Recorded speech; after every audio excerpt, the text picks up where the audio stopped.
VAHAOLANA AN-TAROBY. Fandaharany RVM iarahana amin'ny sandrikelin'i Jesosy Kristy Tiana Fanantenana miaraka amin'ny mpiain'ny Radio Vaovao mahasoa.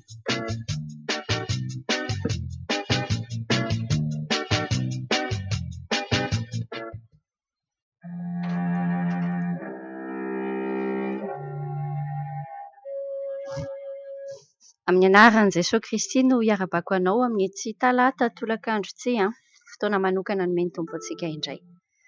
Fa antsika mipetraka eo an-tongotry ny tompo eo, mahatsiaro an'iny tenin'Andriamanitra any ambony filazantsarany sy fahataliloka iny eo tsisy afaka maka ny anjarantsika. Rehefa isika izay no misafidy hoe eo an-tongotry ny tompo dia tsy azo isorina amintsika izay anjara tsara izay, fa izay ny antsoina hoe anjara tsara. N'aiza n'aiza misy ianao miteny ho tsy tetinoniko aminao ny fiadanan'ny tompontsika. Amin'ity androany ity dia hiara hivavaka tsika metraka amin'ny tompo ny zavatra rehetra rehetra. Hivavaka tsika satria tsy manana vahaolana omenanao mihitsy akory, fa ny tompo efa manana an'ilay izy dia ny asantsika sy ianao miaraka amin'ity ity miara maka ilay sain'Andriamanitra izay tenenin'Andriamanitra amintsika any amin'ny Korintiana voalohany. Toko 2 andiny farany ihany milaza hoe manana ny sain'i Kristy ingy antsika, fa matetika atsambain'ny fahavalontsika na atsambaintsika manokana ny tenantsika dia tsy hitantsika ilay izy. Ndao hivavaka ary angatantsika an'izay ny 034 73 744 63 aloha no anoratanao ny SMS-nao. Mbola SMS hatrany no raisintsika satria mbola ao anatin'ny amehana ara-pahasalamantsika dia tsy afaka mandray antso mivantana. Dia isaorantsika amin'ny tompo fa miara-miasa soa antsika daholo izany rehetra izany. Ndao hivavaka ary. Andriamanitra Arahinay, misaotra anao indrindra amin'ny anaran'i Jesosy izahay fa noho ny fahasoavanao, noho ny fitiavanao anay, noho ilay famindraponao anay aminay dia tafaraka eto indray izahay ao anatin'izao vahaolana taroby izao. Misaotra ny amin'ny onjampeontsika Jesosy, misaotra ny amin'ny fitazomanao an'izany, misaotra ny amin'izay fitaovana ahafahanay miaino an'izany any amin'izay misy anay rehetra ankehitriny, misaotra ny amin'ny fahavelomana, misaotra ny amin'ny asan'ny fananao masina any anatinay. Fa io fananao masina io no mampitodika anay any aminao Andriamanitra, mahatonga anay afaka manana fanantenana amina zavatra ambony kokoa noho ity olana mianjady aminay ity. Misaotra tompony amin'izay asan'ny fananao izay. Amin'ny teny ity tena izay fananao masina izay Andriamanitra no mbola angatanay. Ampahery anay, mila ny fahamarinan'ny teninao ho azon'ny sainay takarina tompo. Tsy vitanay izany efa asan'ny fananao any anatinay. Mila ny asan'ny fananao izay hiteny aminay dia hikasika anay, hanasitrana anay amin'ny alalan'ny teninao. Misaotra ny amin'ireo olana rehetra izay mbola tsy miteny akory nge izahay, mbola tsy mamaky na inona na inona, efa fantatrao. Mety misy zavatra tsy ho voavaky eto amin'ity anio ity fa efa fantatrao vao any am-pony tsirairay avy. Alohan'ny nisy io zavatra io dia efa fantatrao io ary efa manana lalana. Efa tsy hoe manana fotsiny fa nanisy lalana ianao hivoahan'ny tsirairay ho mpandresy, fa satria tianao io mpiaino io, tianao izay tsirairay avy. Izay fitiavanao izay ny fikirinay Andriamanitra dia angatanay ny tari-dalanao ary anio. Maloana ny tranga tsirairay, meo ny fanahy fahendreny izahay, meo sofina malady izay Jesosy, tena tafiaino anao, tsy sofina te hiainohaino fotsiny hoe inona hono ny probleman'ny hafa, fa sofina misokatra hoe inona ny tianao ambaranao aminay amin'ny alalan'izay mety fizarana zaraolana sasany rehetreto na ny fijoroana vavolombelona ataon'ny tsirairay. Mahatoky ianao izay fa miasa ianao amin'ny anaran'i Jesosy Kristy. Amen.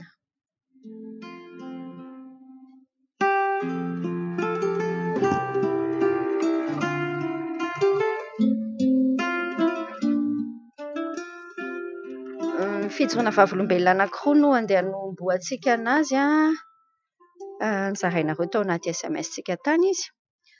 Misaotra an'i Jesosy izy ny amin'ny valim-bavaka fa nomeny hividianana biriky sy hazo mangataka vavaka homeny tompo-tafo sy ny amin'ny fanamboarana ny trano ary mangataka vavaka ho an'ny tolotsaina ho an'ny zanako. Isaorantsika ny tompo ny valim-bavaka rehetra, ny amporisihako anao sy ny ampaherezako anao tianao io Jesosy io. fantany ny eritreritrao, fantany ny faniriana lalina ny anatinao any. Ary mbola tiako averina amintsika tsara ny Efesiana 4:7 andiny 20 ampaherezana antsika rehetra manoloana ny etaeta ny anatintsika. Mety io zany zao resaka manao trano, mety misy etaeta antsika samihafa. Zao ny tenin'Andriamanitra ny amin'ny Efesiana 4:7 andiny 20 hoe ho an'izay mahay manao mihoatra noho ny zavatra rehetra. Mahasambatra mihitsy mamaky an'io tenin'Andriamanitra io, mampatsiahy anao hoe fizamony Andriamanitra tompoko. Ary tiako zaraina aminao mihitsy izay, ny Andriamanitra tompoinao dia mahay manao mihoatra noho ny zavatra rehetra. Eny, mihoatra lavitra noho izay rehetra angatantsika na heverintsika azy. Hitanao voafetra ny sainao. Ny zavatra teneninao, ny zavatra soratanao zao hoe mangataka ianao mba ho izao, mety zavatra any anaty sainao any manana, mety misy zavatra eritreretinao hoe vahaolana amin'io. Sokafy ny sainao amina zavatra tsara lavitra fa mihoatra lavitra noho izay rehetra angatanao sy eritreretinao. Araka ny hery izay miasa ato amintsika hoy izy, ho azy tokoa ny voninahitra ao amin'ny fiangonana sy ao amin'ny Kristy Jesosy. Hatramin'ny taranaka farany indrindra mandrakizay. Izay fijoroana vavolombelona voalohany. Tiako mbola misy fijoroana vavolombelona dia tiako vakiana aminao mihitsy. Nandalo sehatra izahay mivady teo amin'ny fiainana. Niteraka ny zanakay voalohany izay tamin'ny taona 2024. Nanomboka teo dia nisy fahasairanana. Tsy salama ny zaza, ny orinasa ny katona. Nindram-bola tamin'ny havana, ny tena tsisy antonasa fa atselika zara mahazo sakafo. Ny aretana daholo ny enjiky ny tompom-bola teo amin'ny faheritaona tsy maintsy nodidiana ny zaza. Voatery namidy ny trano, nitsaboana sy nanefana ny volan'olona, ny ambiny nentina ny havotantena. Nanomboka teo izahay dia tsy nindrana intsony. Isaorana lehibe ny tompo namonjy ny fiainanay. Raha azo atao izy ato aza mindrana fa mamonjy antsika Andriamanitra. Raha te hahita ny voninahitra ny tompo ianao dia fanamby ngeza be izany. Manoloana ny zavatra atrehantsika rehetra ankehitriny, tena ao anatina tsy fahampiana fa eo ilay fanamby. Iza ny mamelona anao? Na inona ny mamelona anao? Raha ny vola ny mamelona anao dia mety ho rariny ianao raha mindrana. Satria rehefa eritreretinao hoe tsisy vola dia tsy misy hevitra izany fa izay fomba ahitana vola rehetrarehetra. Fa averintsika aminao mihitsy, marina loatra fa mampidi-kizo ny mindrana. Na pré bancaire, na pré izay eritreretinao hoe findramana, dia lazaiko anao tsotra mampidi-kizo. Dia mahireza mizaha toetra an'io Andriamanitra io. Le malakitoko fahatelo izany tononoko anao izany, zaho toetra amin'izany aho ny tompo. Fa rehefa mametraka ny tokontsika amin'io Andriamanitra io tsika, rehefa ao anatin'le fandavantsika ange hoe zara anga tsy hitrosa. Io indray na tsy hinana ary io dia tsy hitrosa. Tsaronao ve izy telo mirahalahy tany amin'ny tantaran'ny bokin'i Daniel rehefa nanoloana ny Nebokadnezara. Tenenina hoe mekohaka amin'io sary be namboarin'ny Nebokadnezara io, sary vongana be io, fa izy telo mirahalahy tsy nety. Dia niteny izy telo lahy hoe izay aloha tsy ekohaka eo na ny Andriamanitray na tsy hamonjy anay aza ny Andriamanitray dia mbola tsy ekohaka ihany izay. Hitanao ao anatin'izay tenin'izy telo mirahalahy Sadraka, Mesaka, Abednego izay dia misy zavatra ianarantsika hoe tsy le eritreritra fotsiny hoe tandremo ianao Andriamanitra sao dia tsy mamonjy aheto, raha tsy mamonjy aheto ianao dia izaho tsy hivavaka intsony. Tsy tahaka an'izay fa le saina hoe io indray n'inona ataony dia fantatro fa endriny fanapahan-kevitr'Andriamanitra. Fa tsy hamela antsika ho irery izany izy, tsy mamela anao irery ao anatin'ny sedra rehetrarehetra, indrindra sedra ara-bola iainanao izao. Hieno fantatry ny tompo io sedra ara-bola io, fantatry ny tompo ilay tsy fahampiana, 5 alina, 5 tapitrisa, 5 tsy haiko daholo izay mety sandany, fantany io. Fa izao miverena eo amin'ny tompo ianao, miverena eo amin'ny fitiavana voalohany, fa hitenenan'ny tompo anao hoe izy no mamelona anao. Raha misy zavatra mila hifonana amin'ny tompo dia mibeba, mibeba ampitovy io amin'ny tompo mihitsy ny fijerinao hoe Jesosy tsy tianao kay ty teboka nandehananay ty, tsy tianao ty fomba fiasanay ty amin'ny asanay, de mibeba de mandao manomboka fiainana vaovao de tena mini mihitsy hoe io indray na tsy araky ny eritreretiko aza ny ataon'Andriamanitra de za aloha tsy hiditra ao anatin'ilay izy. Ndao fa hain' Jesosy Kristy ny manasitrana antsika ao anatin'izany.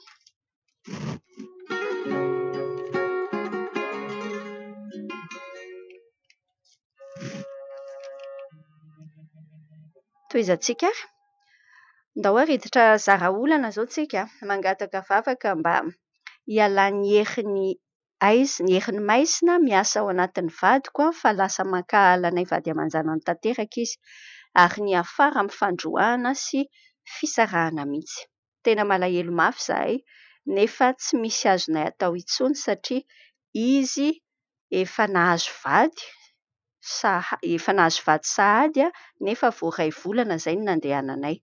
Mety mbola hisy fanantenana ve ny tokantranoko raha nanao pakta tamin'ny Satana ny vadiko fa lasa maditra be izy ary tsy resiko lahatra mihitsy. Mangataka fampahirezana ho izy fa miady mafy. Zay ilay SMS tsika voalohany amin'ny zara-olana ary. Zavatra tenentsika anao aloha dia ity hoe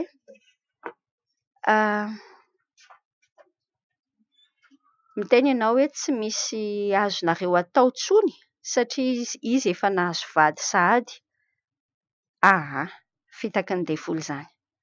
Ny tenin'Andriamanitra miteny any amin'ny obolana 27 anjeny 7:12 fa raha mbola misy koa ny farany dia tsy ho foana ny fanantenantsika.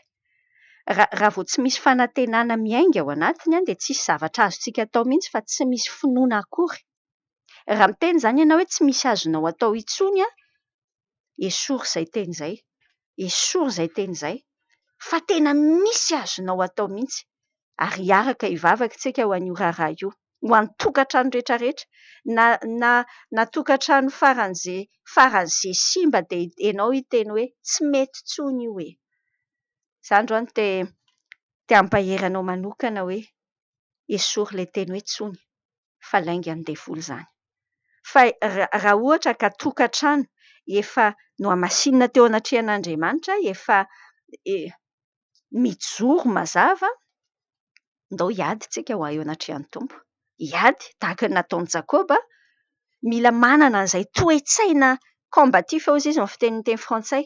Tena hoe miady, ny fanontaniana apetrako aminareo rehetra, amintsika rehetra izay mety ao anatina fiaina tokantrano manahirana be ankehitriny dia ity.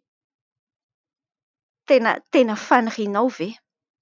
Tena fanirianao any anatinao any ve ny hasitrana an'io tokantrano io? Misy fotoana mantsy ravako leo be tsika, misy fotoana leo be an'ilay izy ka tiantsika fotsiny hoe rehefa milamina tsy mijaly tsony rangahy dia ampy izay Zao tena te hanasitrana anao ny Tompo ary te hanasitrana n'io tokantrano io amin'ny alalanao ihany koa.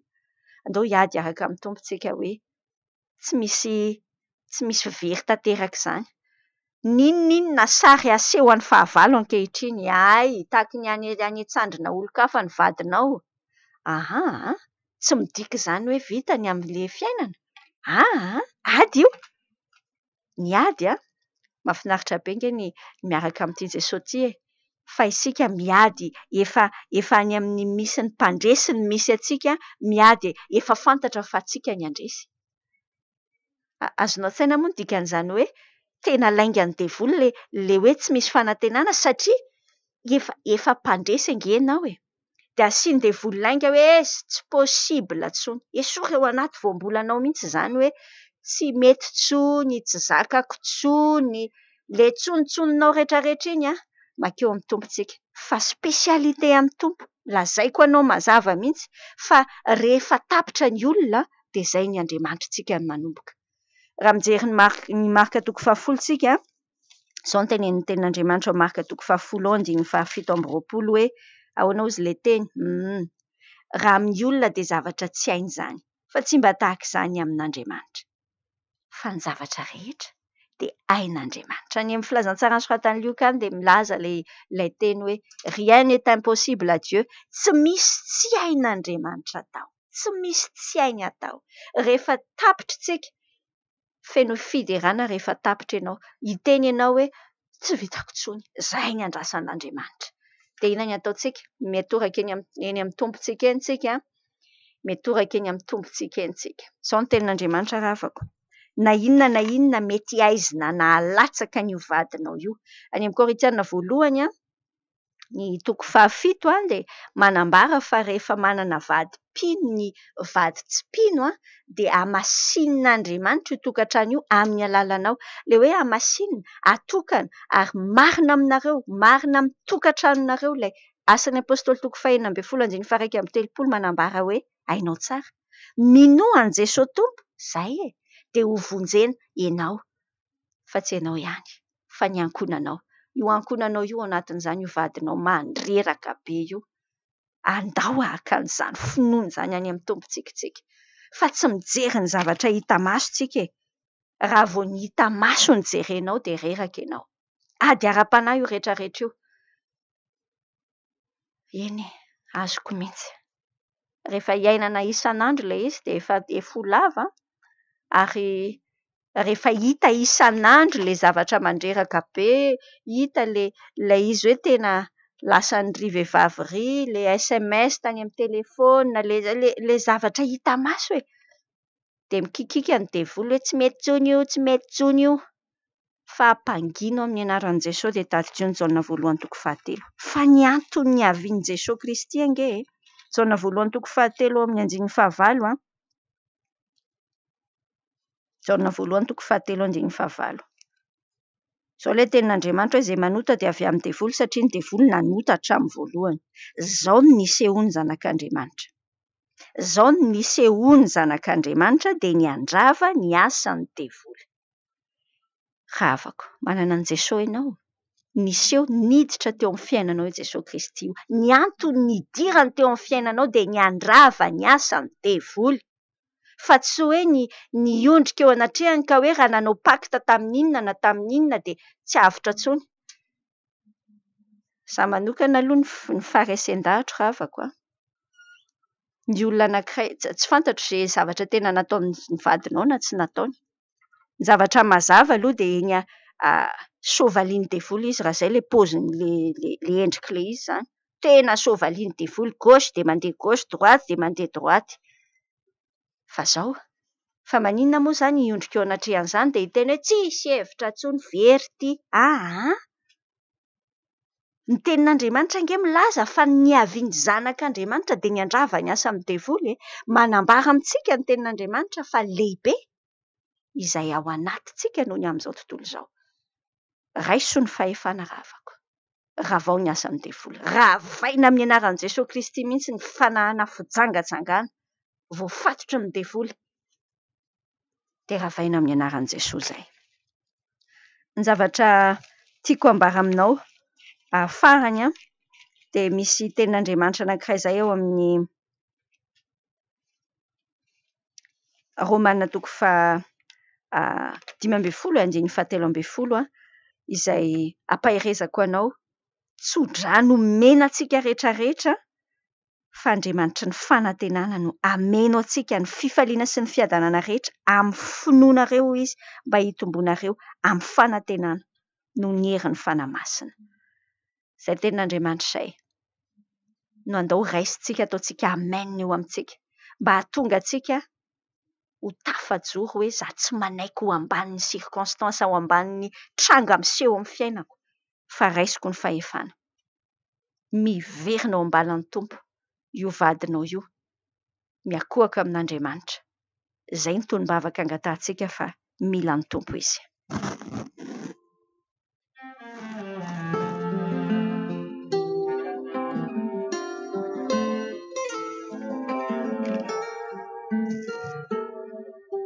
Toizantsika indray. Ny SMS-tsika manaraka dia ity hoe misy mpiandry ety aminay dia miasa manenjika olona sy mifosafotsiny ny ataony. Aiza ho aiza ilay antso ary mihevitra ny tena no marina foana fa ny rehetra tsisy fotony eo anatrehany. Eny ary. Ny zavatra anankiray tiantsika tsipihana mazava aloha dia ity hoe ny lohateny, ny titre, le anarany na mpiandry ity, na paster ity, na aza sodokan'izany tsika. Aza sodokan'izany. Mampatsiahy anao an'ilay tenin'Andriamanitra ao Matio ny tenenan'i Jesosy Kristy antsika Matio toko 7 raha aloha jereko kely vetivety. Ao amin'io Matio io dia miteny amintsika tsara ny tenin'Andriamanitra hoe mitandreminareo fa fandrao ho voafitaky ny mpaminany sandoka. Matio toko 7:15 izany. Enonao tsara. Mitandreminareo fandrao ho voafitaky ny mpaminany sandoka izay makao aminareo amin'ny fitafian'ondry. Fa ao anatiny dia ambodi mitoa izy. Ny voany no ahafantaranareo azy. Manoto voaloboka amin'ny tsilovà ny olona na aviavy amin'ny songosongo dia toy izany. Ny azo tsara rehetra dia mamovo tsara, fa ny azo ratsy rehetra dia mamovo ratsy. Ny azo tsara tsy mety mamovo ratsy, ary ny azo ratsy tsy mety mamovo tsara. Ny azo rehetra izay tsy mamovo tsara dia kapaina, dia atsipany anaty afo. Ka ny voany hoy Tompo no hamantaranareo ny hazo. Andiny 15-20 Matio toko 7 vakian'izany. Aokantsika tsy indraindray mora tafitoantsika amin'ny fiainantsika. Satria mieritreritra ianao hoe ohatr'izao ilay olona dia tokony ohatr'izao. Betsaka. Mety mihoatra ny atsasa-manila raha avako. Ny olona miaraka amin'ny anarana rehetrarehetra ary rehefa miteny an'izany tsika dia aza mieritreritra olona ianao ao anatin'ny sainao ao fa andao samy mieritreritra ny tenantsika.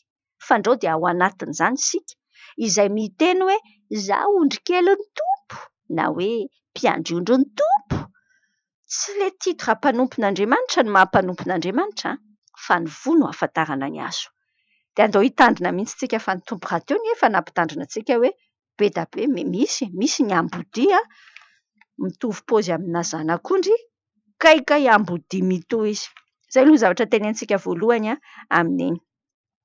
Ny zavatra tenentsika faharoa dia tena possible mihitsy, tena mety izy tranga amin'seho izany no tiako ambara aminao hoe ny anankiray izany tena mety titra fotsiny fa mbola tsy nifanena tamin'i Jesosy ninninona mihitsy akory izy ny fiainany ny ahitana azy. Fa mety misy olona izay efa nandray an'i Jesosy kanefa tsy miaina araka ilay andrasan'Andriamanitra, tsisy voamendriky ny fibebahana mihitsy ny fiainany. Ary tsika sy ianao ihany ilay mbola mandinika tsara ao anatin'io hoe tsy mieritreritra olona ho ao anaty masonao ao hoe tena ialina mihitsy izany teneniny tian'izany, aloha atsoko mihitsy hoe noho ny RVM. Tsy izay ilay paoziny. Fa samy mandiny tena mihitsy tsika sy ianao, tsara zarainao amin'ny hafa ny fandaharantsika fa samy mandiny tena tsika hoe ndrao dia mety efa nandray an'i Jesosy ihany. Fa manao tahaka izao ka hany ka lasa tonga fahatafitoinana ho an'ny hafa ilay fiainantsika. Tandremo tsara. Hitanao tsika vehivavy indrindra fa misy lehilahy koa moa ao anatin'io fa matetika zavatra mpiseho amin'ny vehivavy ity miresaka olona miresaka ny anina dia mody atao hoe miresaka olona ngele izy dia mety asiana siteny kely hoe ny tenenana an'izany dia hoentina ambavaka izy. Sao raha avako tandremo ity zavatra tenenin'ny vavantsika ity. Tandremo. Misy fotoana zavatra kely fotsiny ange ny hidiran'ny Satana amin'ny fiainantsika. Varavarana kely fotsiny ange dia alefany eo ny akikeliny, alefany eo ny fofom-bavany, inona ilay izy? Inona ilay izy fa ilay tsika miresaka mifosy dikany hoe mifosy dia miresaka olona anankiray, manaratsy olona anankiray tsy eo imasony. Mikritika, mitsikera olona anankiray, mitantara zavatra mombana olona anankiray tsy zavatra tsara momba azy. Izao ny tenin'Andriamanitra. Ary tenin'Andriamanitra ny zaraiko aminao eto fa tsy resaka fotsiny hoe moral hoe ratsy hono izany enonao nge ao amin'ny ohabolana faha-enina amby roapolo ao izao. Enonao nge ty tenin'Andriamanitra ity andiny faha-20 ohabolana 2020 raha tsy misy kitay intsony dia maty ny afo. Raiso an-tsaina zao izay ohatra na alaina voalohan'izay fa izay ny toy izay ny mametraka an'ilay sary manaraka hoe raha tsy misy mpifosafosa intsony dia mitsahatra ny fifandirana. Tokantrano firiny korotana rava vokatry ny hoe fifosafosana, vokatry ny fiampangana olona izay mety ninona na azo amarinina na tsy azo amarinina fantatrao moa fa rehefa mitsangana ianao miapanga miteny zavatra diso manameloka olona anankiray indrindra moa fa le mifampitantara dia mitsangana any amin'ny kao devoly ange ianao amin'izany miteny manangan-tanana ianao hoe avy ianao ry devoly ahafanampy anao zany ve ny ataontsika fa manino tsika ny manao an'izany. Apokalipsy 2:20 ange tadidio tsara fa ao amin'io apokalipsy io dia ambaran'ny tenin'Andriamanitra tsara ny ataon'ny devoly ary amin'ilay tapany farany amin'ny 10 ary ho ilay tenin'Andriamanitra hoe le miapanga azy eo anatrehan'i Jehovah. I Satana io ambara io miapanga ny olon'Andriamanitra eo anatrehan'i Jehovah andro aman'alina. Fa impiry eo amin'ny fiainantsika nefa tsika hoe kristianina dia tsika manaiky mandray ny asan'ny devoly. Asan'ny devoly izany miapanga izany. Asan'ny devoly no mitsikera lava sy mifampitantara hoe nananina indray hono ranona. Ndao hiala amin'izany asa izany daholo tsika midemisiona tsy hiditra amin'izany intsony fa mampitahotra ny tenin'Andriamanitra. Andao anie jerentsika eo amin'ny io ohabolana io ihany ary amin'ny 9 jerentsika boky ny ohabolana misy fahendrena lalina be. Enonao amin'ny boky ny ohabolana 9:2 manomboka vakitsika. Izao ny voasoratra ao manomboka eo amin'ny 12. Ny olona tena ratsy fanahy sy mpanao ratsy dia ilay mandehandeha manao vava ratsy. Enonao ve izany ny fitenenan'ny tenin'Andriamanitra hoe ny olona mandehandeha manao vava ratsy. Ianao ty rehefa mandeha ary atsimo, mandeha makany an-tsena, inona ny vava teneninao? Fa ny olona tena ratsy fanahy sy mpanao ratsy hono dia ilay mandehandeha manao vava ratsy izay mamimaso sy manao famantarana amin'ny tongony ary manao baiko amin'ny ratsan-tanany. Fahafetsena no ao am-pony, mihevin-dratsy mandrakariva izy sady mamafy ady. Ary noho izany dia ho tampoka ny kosa ny loza ny zo azy ho toritory tampoka izy ka tsisy fanasitranana. Masiaka izany tenin'Andriamanitra izany ary soa fa voasoratra ato anatin'ity baiboly ity ary noenontsika sy ianao tamin'ity androany ity. Ndao hitandrintsika mba tsy hisy olona eo amin'ny fiarahamonina re hiteny hoe ino ve ny kristianina? Ontso! Ino ve? Iny ange le mpifosafosan-drano ny etsiro e? Tsy atsika intsony izany. Ny antsika tenenin'ny tenin'Andriamanitra antsika hoe mila miteny ao anatina miteny fahasoavana rehefa miteny. Miteny fahasoavana. Rehefa mitenareo izy ny tenin'ny tompo dia tokony hoe toy milaza fahasoavana mandrakariva. Anontany io mihitsy ny tenanao isaky ny andeha hiteny ianao, hiteny fahasoavana izany sa miteniteny foana. Tenen'ilay olona teo koa hoe amin'ny hevitra ny tenany ho marina foana izy fa ny rehetra hono tsisy fotony ao anatrehany. Tandremantsika maka lesontsika manoloana an'izany maka lesontsika mba tsy ho tsika ilay izy. Dia mahatsiaro an'ilay Filipiana 2:15 hoe aoka ho aminareo izao saina izao izay tao amin'ny Kristy Jesosy koa. Jesosy rehefa nandeha tetỳ ambonin'ny tany dia tsy izy ilay marina fa izy tsy nataony zavatra ho fikirana mafy izany hoe izy mahafantatra ny zavatra rehetra fa nihetra izy. Tsy nataony zavatra hifikirany mafy ny fitoviana amin'Andriamanitra fa ny foanany tenany. Izay ny antsoina hoe mpanompon'Andriamanitra mazava tsara. Olona manafoana ny tenany. Raha mijery ny any amin'ny Romanina 12 tsika mahatadidy an'ilay tenin'Andriamanitra tsika manambara hoe mila mihevitra ny hafa mihoatra noho ny tenantsika isika. Romana toko 12:20. Rehefa miresaka amin'ny olona tena marikana fahamatorana ara-panahy be mihitsy io. Tena tsaroako mihitsy tamin'ny fiainako taloha, efa nanana an' Jesao fa rehefa mandeha ny ady hevitra tsy tiako mihitsy ilay hoe tsy niteniko ny ekena farany. Izany ny tena antsoina hoe mariky ny fahazazana ara-panahy raha havako sy ny avonavo-po. Ndao ilay tenin'Andriamanitra any amin'ny Jakoba mitadidiantsika hoe malady miaina, malay koa tezitra, malay miteny. Dia ao anatin'ny Romana toko 12:17 ampatsefiko anao ny tenin'Andriamanitra hoe aza miavonavo-kevitra ka mihevitra mihoatra noho izay tokony ho heverina fa mihevera izay onony araka ny ohatra ny finoana izay nozaraina ho anareo avy. Mila zatra fihetrena koa tsika araka ny hitantsika ary amin'ny 9:12 hoe aza amin'ny Romana 12 ihany hoy izy hoe aoka mba ho zatra amin'ny fihetrena ianareo, aza manao ny tenanareo endry. Fomba fiasa tena olona Andriamanitra no parfait na tanteraka ao amina resaka fifandraisana ary manome antsika ny paikady rehetra izy. Ahombiaza ny fifandraisantsika amin'ny hafa. Fanetretena ny fototra ravako. Raha tianao hisy fiatraikany amin'ny hafa ny ministeranao amin'ny fiainana, ny zavatra ataonao, ny fanompoana ataonao manaova tahaka an'i Jesao. Mihetry fa tsy miseho hoe mahay. Arakaraka ny sehoanao mahay no mahadala anao izy ny any amin'ny Koritianina any.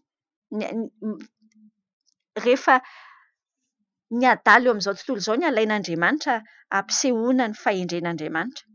Fa ilay olona miseho endry eo amin'izao tontolo izao ireny, ilay olona miseho endry hihetra ny tompo izany. Tandremo raha havako.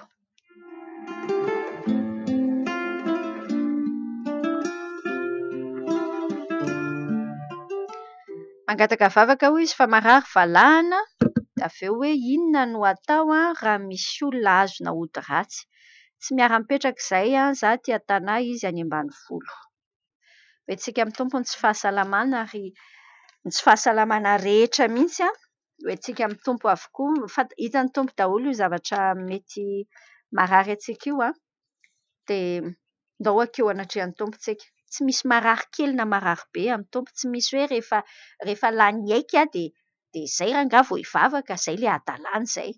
Fa ndao vao manomboka io lohanao mararirary foana io vavononao io lamosonao io sofinao tsy maheno io, izay na inona dia andao raisintsika fa nitondra ny aretintsika sy ny rovintsika rehetra ny tompontsika. Izay ny voasoratra any amin'ny Matteo toko 9 iny. Raisintsika ampinoana fa rehefa hoentintsika eo amin'ny tompo io, be dia be ny tenin'Andriamanitra manambara an'izany. Any Matteo toko 9, 14, ny toko 7, 15:30 mampiseho daholo izany hoe izay marary rehetra nentina teo amin'i Jesao Kristy dia nisitraniny daholo. Izaho te hanao ohatra zaza kely mankeo anatrehan'ny tompo amin'ity anio tsy te hitarika anao tahaka izay Andao rangahy hisafidy ny intsika fa manasitrana io Jesao io. Dia andao alaitsika ny finoanao ny mahasitrana anao ilay tenin'Andriamanitra. Andao alaitsika izay fanasitranan'ny tompo izay. Fa ny tompo ange ny asany mihitsy Jehova rafa azy araka ny any amin'ny Eksodosy toko 15:20. Izy Jehova ny mpanasitrana anao. Dia misy fotoana raha havako tena avelan'Andriamanitra mivezivezy mihitsy ianao. Raha ohatra ka mbola tsy resy lahatra 100 isan-100 fa izaho Jehova ny manasitrana anao ilay tenin'Andriamanitra. Izy Jehova tsy misy ankoatran'izay. Andriamanitra ny manasitrana. Ny zavatra hafa rehetra dia raisina eo amin'ny toerany hoe fitaovana daholo. Ny mpitsabo, ny fanafody, ny evoka, izay fomba ataonao rehetrarehetra ity. Tsara! Fa raisy eo amin'ny toerany, apetrao eo amin'ny toerany tsara daholo. Fa ny mpanasitrana dia Jehova Andriamanitra. Dia mino ndao hisafidy ny intsika. Ny zavatra faharoa tenentsika ao anatin'io miresaka ny hoe inona ny atao raha misy olona azona ody ratsy tahaka an'ilay fandraisantsika tery aloha tery fa mampatsiahy anao ilay fahefana nomen'Andriamanitra anao. Fahefana ananantsika rehefa ao amin'ny tompontsika. Jerenao nge ny Luka 10 Zay ilay Luka 10:27 Ndasoloha jerena. Zao ilay tenin'Andriamanitra.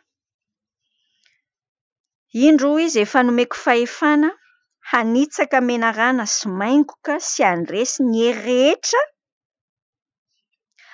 Ndasoloha averina fa sao tsy heninao tsara. Indraindray ny tena rehefa efa heny taloha dia ohatran'ny tsy heny tsara ilay ao anatiny. Za manentana anao mihitsy hoe rehefa mihaino tenin'Andriamanitra ianao na sakafo mpanaty ninninna dia ataovy ohatran'izay vao heninao ilay teny. Zay zao ny fomba makitsika an'ity Luka 10 ity. Atao ohatran'ny hoe zay hono izany tsika sy ianao vao nihaino an'ity hatrizay niainantsika. Indro efa nomeko fahefana hanitsaka menarana sy maingoka sy handresy ny hery rehetra hananany fahavalonareo ka tsy hisy hampaninona anareo akory. Ianao aza miady hevitra be hoe ho an'ny apôstôly izany na ho an'inona. Fa ho an'izay mino izany. Raha jerentsika koa ny Marika 5:20. Ho an'izay mino izany. Io tsy misy resaka hoe any Paris ve ilay misy olona namisavy sa namisaviana sa any Inde sa any Diego sa any an-tany fotsy sa any ninona. Fa Andriamanitrantsika mahery. Ary matoa fantatra ao izay tranga miseho izay dia ianao no andrasan'ny tompoko. Isainy ho ampiasain'ny tompo ianao handravana io fahavalo io. Andao raisintsika amin'ny anaran'i Jesosy Kristy ny asan'ny maizina. Raisintsika amin'ny anaran'i Jesosy Kristy ny fahefana handresy ny asan'ny maizina. Izay ny teneniko anao. Raisintsika amin'ny anaran'i Jesosy ny fahefana handresy ny asan'ny maizina. Tapao amin'ny anaran'i Jesosy. Ny tenin'Andriamanitra milaza tsara amintsika ny amin'ny Jaona 4:12. Zay mino aho ny tompo any amin'ny 2:12 zay mino aho dia ny asa ataoko no ataony koa. Ary ianao asa lehibe noho izany azy izy. Raiso ny fahefana amin'ny anaran'i Jesosy dia tapao ny asan'ny devoly roay dia izao ny zavatra anankiray farany teneniko. Izay ny any amin'ny côté atsika izay mahita an'ilay zavatra ny aty amintsika izay mahita an'ilay fatotra, mahita an'ilay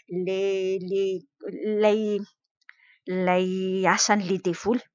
Fa ho an'ilay olona manokana izay misy an'io aretina io, izay misy mety tsy aretina fa tsy fantatro izay fitrangan'izay nataony tany Izao ny tenin'Andriamanitra ao amin'ny Romanina 10:10 Romanina 10:17 ny tenin'ny tompo hoe izay rehetra miantso ny anaran'ny tompo no vonjena. Izay rehetra miantso ny anaran'ny tompo no vonjena. Inona ny tiantsika ambara? Tsy ampy. Tsy ampy no hoe ilay olona ianao izay tonga saina mandrava ny asan'ny devoly dia hoe vita ny raharaha. Fa hivavaka koa isika, ianao mivavaka ho amin'izay ahatonga ny hoe misokatra ny mason'io olona io afaka hiantso ny anaran'ny tompo izy. Tsy hoe miantso fotsiny hoy Jesosy ohatran'ireny hoe tamin'ny voatafotoan'ireny. Tsy miantso eo amin'ny molotra fotsiny faraka an'ilay mandroso eo aloha kely eo tsika dia mahita ny 5:7 satria raha manaiky amin'ny Jesosy tompo amin'ny vavanao ianao ary mino amin'ny fonao fa Andriamanitra efa nanangana azy tamin'ny maty dia ho vonjeny ianao. Ny loharanona famonjena dia ny finoantsika an'Andriamanitra. Ny dikany raha ohatra misy olona anankiray tazomina misy fandriky ny fahavalo tahaka izany, fatotry ny fahavalo tahaka izany, misy ody ratsy tahaka an'izany, voafatotra izany zavatra izany, mila mibebaka izy. Mila mibebaka izy ary isika manampy azy ao anatin'io mila mivavaka amin'ny tompo hahatonga azy hifanena marina amin'i Jesosy Kristy. Fa rehefa miantso ny tompo amin'ny finoana izy, tsy misy tsisy afaka mijanona eo anatrihan'ny anaran'i Jesosy izany. Fa mahery ny anaran'i Jesosy. Mahery ny anaran'io Jesosy tompoinao io. Mahereza tsara.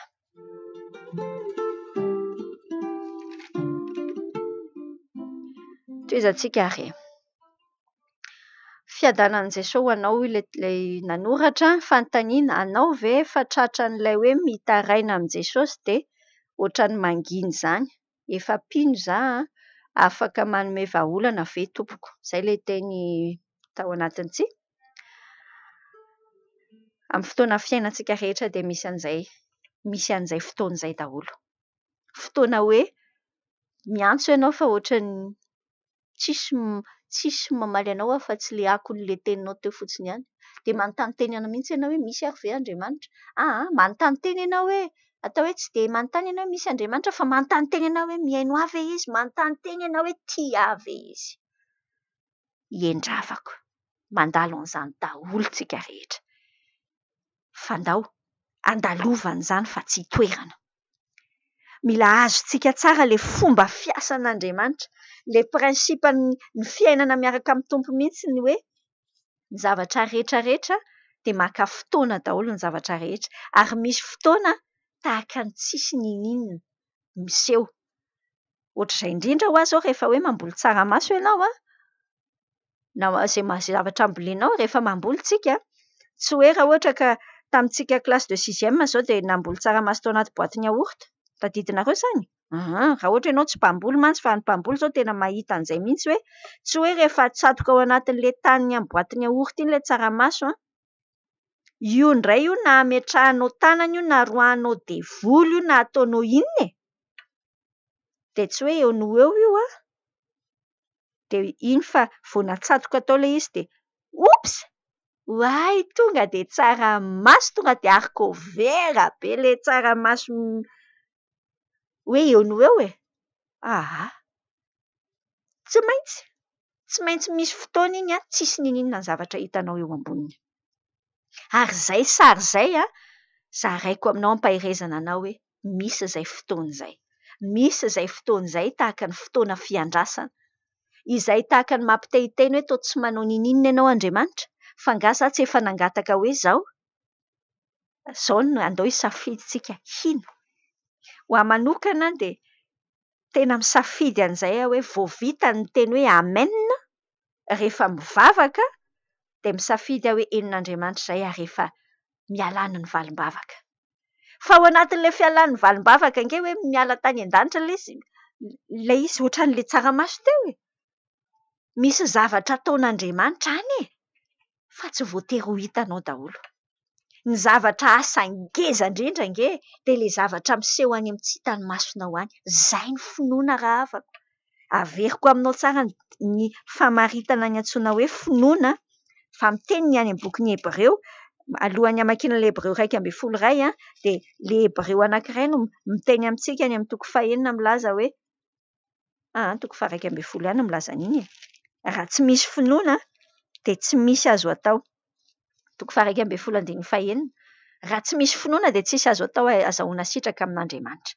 Ka izay ilay fotoanan'ilay ohatran'ny hoe fahanginana, ohatra tsisy miaino. Fa ao mihitsy ilay fotoana na finoana. Izao ny dikany antsoina hoe finoana, averiko aminao. Ny finoana ny antsoina hoe fahatokinany amin'ny zavatra antenaina, fanehoana ny zavatra tsy hita. Raha efa hita ilay izy dia tsisy ilana finoana intsony. Raha efa hita ny zavatra antenaina dia tsisy ilana fanantenana intsony izany koa ilay izy rehefa hita. Fa izay miala tsiny e. Mifono aminao mihitsy tsy hoe mifono inona fa masosotra kely miaraka amin'ny tompo indraindray fa milalao fotoana ho ahy io Andriamanitrantsika io. Anie ilay fotoana tena ampiasainy be mihitsy mba hahatonga ny hoe misy faharetana any anatintsika any. Andaontsika hiketrika hanana an'izany faharetana izany. Ampatsahiviko anao tsara ny voalazan'ny bokin'ny Romanina toko 5. Izao ny andininy 7 amin'io toko 5 io. Tsy izany ihany koa Jesosy vahoaka isika hifaly amin'ny fahoriana aza. Satria fantatsika fa ny fahoriana mahatonga faharetana.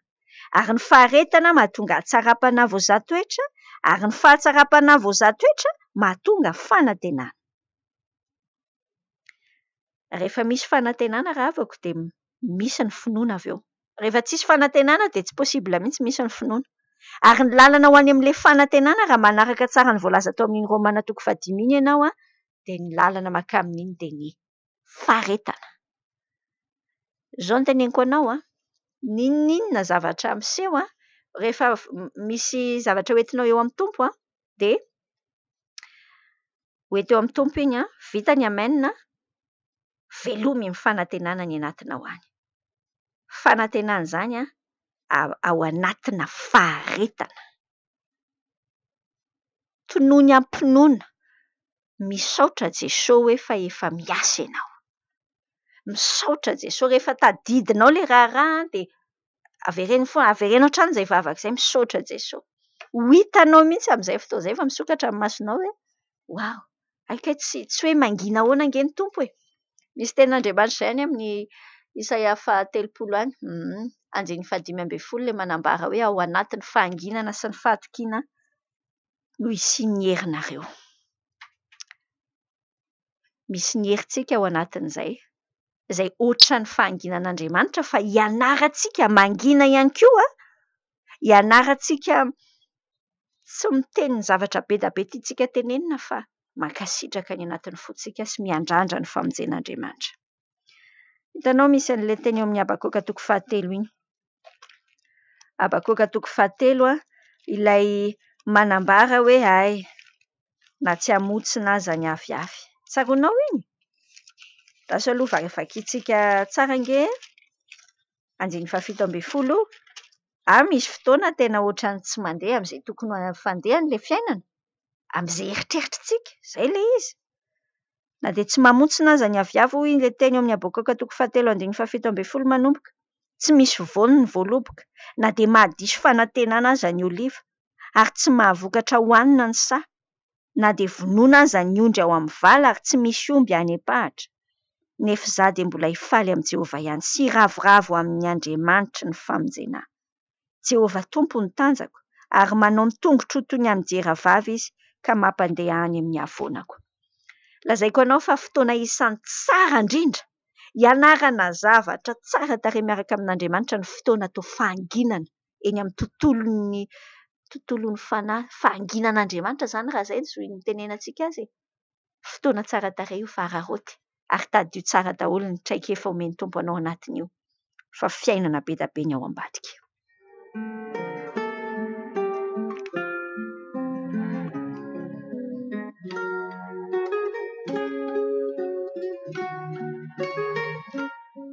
Mba hoe fanazavana momba ny hoe tezitra fa tsy manota.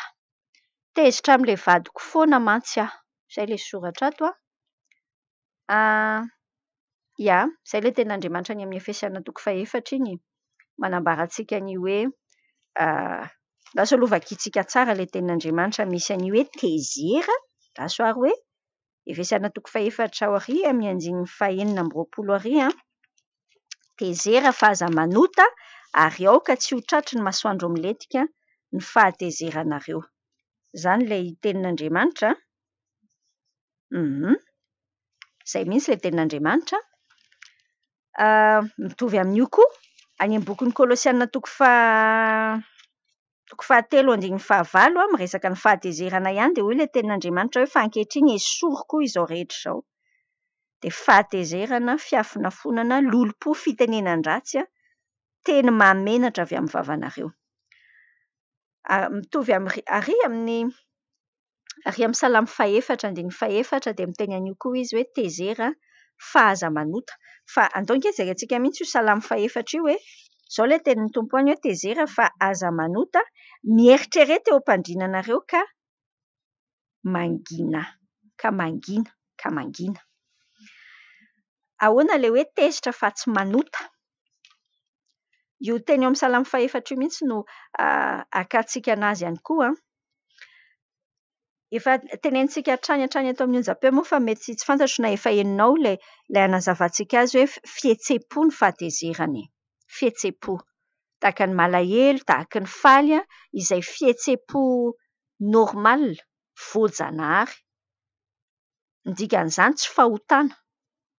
Ataontsika miavaka tsara, fa tsy hoe rehefa tezitra ny olona iray dia tonga dia hoe manota.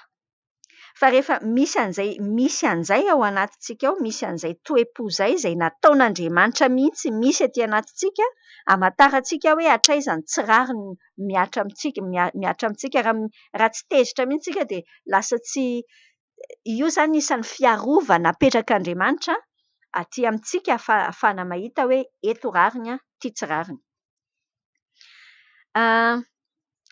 Le fahotana kosa dia ity, izao ilay tenin'Andriamanitra any amin'ny bokin'ny Jakoba,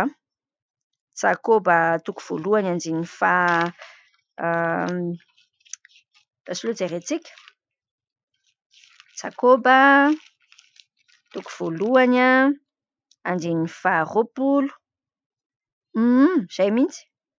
Izao ilay tenin'Andriamanitra.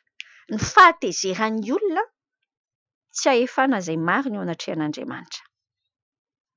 Ny olona anankiray izany rehefa mandeha amin'ny fahatezerana, rehefa ny fahatezerana no mibaiko anazy, naroviana. Misy fotoana tsika sy ianao mahita any amin'ny marika toko 1:10 ohatra izao, mahita hoe ary Jesosy tezitra. Dia rehefa tezitra ny tompo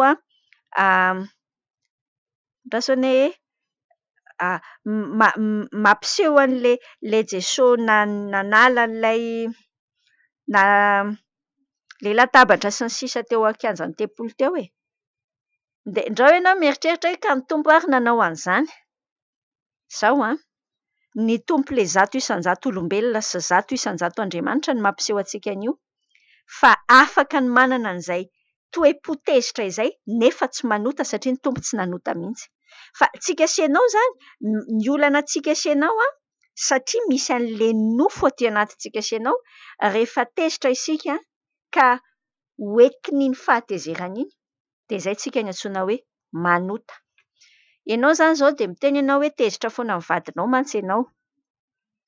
Azoko mihitsy le toe-po, fa eo izany izao tsika no miteny ny tenin'Andriamanitra hoe aza atao tratry ny masoandro miletika. Ny anankiray izany marika hoe maninona lasa mankany amin'ny fahotana ilay izy raha ohatra ka le fahatezerana mibaiko anahy hiteniteny zavatra be da be, hanao zavatra mbola ao anatina fahatezerana miboiboika iny tsy ahefana marina eo anatrehan'Andriamanitra mihitsy iny. Mihitsy. Mety misy zavatra mety pozitiva ihany, mety misy fa tsy ahefana izay marina eo anatrehan'Andriamanitra. Ny anankiray tenenin'ny tenin'Andriamanitra amintsika tao amin'ilay Efesiana 4 milaza hoe aza atao tratry ny masoandro miletika ny fahatezerantsika. Mila tadidintsika tsara fa io rehetrarehetra io ilay tenin'ny tompo, ilay tenin'Andriamanitra any amin'ny epistily ho an'ny Timothée hoe ny antony didy dia fitiavana. Ny tenenan'Andriamanitra antsika an'izany tsy hoe misy kanota be eo ambony lohantsika hoe tandremo tezitra eo, tandremo manao tezitra dia eto tsy tahak'izay fotsiny, fa ny tiako ambara aminao hoe ny antony itenenan'ny tompo an'io amintsika hoe aza atao tratry ny masoandro miletika dia satria ianao no voa ao anatiny, ianao mitondra fijaliana aminao rehefa ao anatin'ny fahatezerana ka entinao matory izany rehetra izany hiampita amin'ny andro manaraka. Hitanao ilay nenoantsika tao amin'ny Kolosiana 3 teo, esory avokoa ny fahatezerana, ireo zavatra manaraka rehetrarehetra ireo raha vao tsy esorinao ny fahatezerana. Andrasony hoe versika jerena tsara ilay Kolosiana 3 teo raha tsy esorinao ilay izy hoy izy hoe koa esory avokoa ny fahatezerana, fiafina fonana, lolo-po, fitenenan-dratsy, teny mahamenatra amin'ny vavanareo. Io ange ireo zavatra mitohy daholo ireo rehefa ny fahatezerana mbola omentsika toerana. Izay ny tenenan'ny tenin'Andriamanitra antsika hoe aza avela ho tratry ny masoandro miletika izany. Fa raha tratry ny masoandro miletika dia mitohy io. Misy fiafina fonana dia avy eo lolo-po, fitenenan-dratsy, teny mahamenatra. Dia avy eo ianao gaga hoe fa maninona ary any kizitim-belona, fa maninona ary any no tsy mahita fahafinaretana amin'ny fiainana mihitsy. Satria mitazona fahatezerana ianao. Ahoana ny ataontsika? Miverina any amin'ny Salamy 4 teo tsika. Izao ny tenin'Andriamanitra hoe tezera fa aza manota. Mieritrereta eo am-pandrinanareo ka mangina. Ahoana ny hevitra? Ndana ranga mitokana izany ny sary asehon'izany hoe mieritrereta ao am-pandrinanareo dia mangina. Ndana mitokana, mitokana aloha rehefa miakatra any le fahatezerana. Ianao efa olona roa ianao ny ao anatinao fa tsy hoe olona ray nofo be anao tsony fotsiny. Fa efa misy nofo ao misy fanahy ao. Ohatrana ato anaty quadre zany zao misy tiana nofo dia misy tiana fanahy. Le tiana fanahy zay no mahay an'le mifehy an'le fahatezerana manana ny fahonoana tena. Vokatry ny fanahy mantsy izany fahonoana tena izany. Le tiana nofo izy indray aloha rehefa tezitra dia hiteny hoe za tezitra ka tsy manaiky avela ho any. Mba tsy ravina daholo tenenina daholo izao rehetra izao na tsy mahay mamotsotra fa avela ao anaty ao. Izay le tiana nofo. Fa misafidy ianao raha avako. Fa ianao tsy nofo intsony. Fa izay ao amin'i Kristy Jesosy dia efa nanombo ny nofony sy ny filany teo amin'ny hazo fijaliana. Mila fantatrao fa izay mihitsy. Ho an'io tranga miseho izao io no nahatongavan'i Jesosy eo amin'ny fiainanao. Aninona? Hanafaka anao amin'io toe-po manadala be anao io. Aza manaiky matory izany tsony ianao raha mbola tezitra. Dao hiady araka amin'ny tompontsika fa manafaka io Jesosy io ka. Tena manafaka io tompo io. Ahoana ny atao? Ndana mieritreritra ny Mpandriana. Mitovy amin'ilay mandeha tany Getsemane an'i Jesosy Kristy izany e. Makanesa amin'ny tompo. Tompo masosotra io tenenina amin'i Jesosy daholo. Leza ankena tsy tenenina fantatry ny tompo ange. Loary eo amin'ny tompo izay le atao any amin'ilay mieritreritra ny Mpandriana. Mangina ny feonao tsy miteny amin'ilay tranga miseho fa ao anatinao ao ianao. Ao anatinao ao. Jesosy vonjeo amin'ity Ain'Andriamanitra mamonjy anao. Izay ilay mankafy an'ilay fitsaharanao amin'i Jesosy. Ndao hianatra an'izany tsika. Hianatra ny Romanina toko 12 tsika. Izao ny Romanina toko 12 andiny 7:20 hoe omeo lalana ny fahatezerana. Io tsy hoe Andriamanitra ny angatanao hoe tompo esory izany fahatezerana atao anatiko izany. Andrasana misy zavatra ianao no manapa-kevitra hoe tompo esoriko amin'ny anaranao. Misy zavatra ianao no manao azy dia misy zavatra ny tompo no manao azy. Efa vita tao amin'i Jesosy Kristy daholo ny zavatra rehetra mila nataon'Andriamanitra. Ao amin'i Jesosy efa voaombo ange ny nofinao e. Mila henonao tsara, mila fantatrao hoe aika izaho efa moa izaho afaka tsy baikony izany fahatezerana izany. Moa izaho afaka tsy tezitra. Mandreraka be izany ilay vadinao Fa ianao ao anatinao dia misafidy ianao hoe anao tezitra tsika sa tsy anao tezitra. Tsy anao tezitra tsika e. Lazaiko anao fa ohatran'ny hoe miteniteny fotsiny miteny anao ianao te hiteny aminahy izany miteny an'izany aminao hoe tiana ohatran'ny tsotsorinao ilay fiainana. Fa tena tsotra angeny miaraka amin'ny tompo fa tsika ny manasarotra azy. Satria efa vita amin'ny tompo ny zavatra rehetra. Anjaranao no mihevitra ao anatin'ny sainao ao hoe moa izaho tsy voatery ho tezitra. Be da be mihitsy. Tsy hoe be da be mihitsy e. Maromaro tsika no mandefa SMS momba an'io resaka hoe malaky tezitra io Ndao hositranin'ny tompo amin'izany tsika fa omeo lalana ny fahatezerana. Andriamanitra ny mamaly. Izay nge ny toen'ny Romanina toko 12 iny any fahamaliana ho ny tompo. Le hoe omena lalana nge tsy hoe avelavela any dia masosotra be nge le nataony dia avela fotsiny any ve? Tsy hoe avela inona fa avela eo amin'ny tanan'ny tompo. Ny tompo no aoka irarahan'ilay izy fa ianao aza miasa saina amin'ilay izy tsony. Dia misafidiana hoe za tsy hanao mora tezitra rangaha. Toezantsika ary.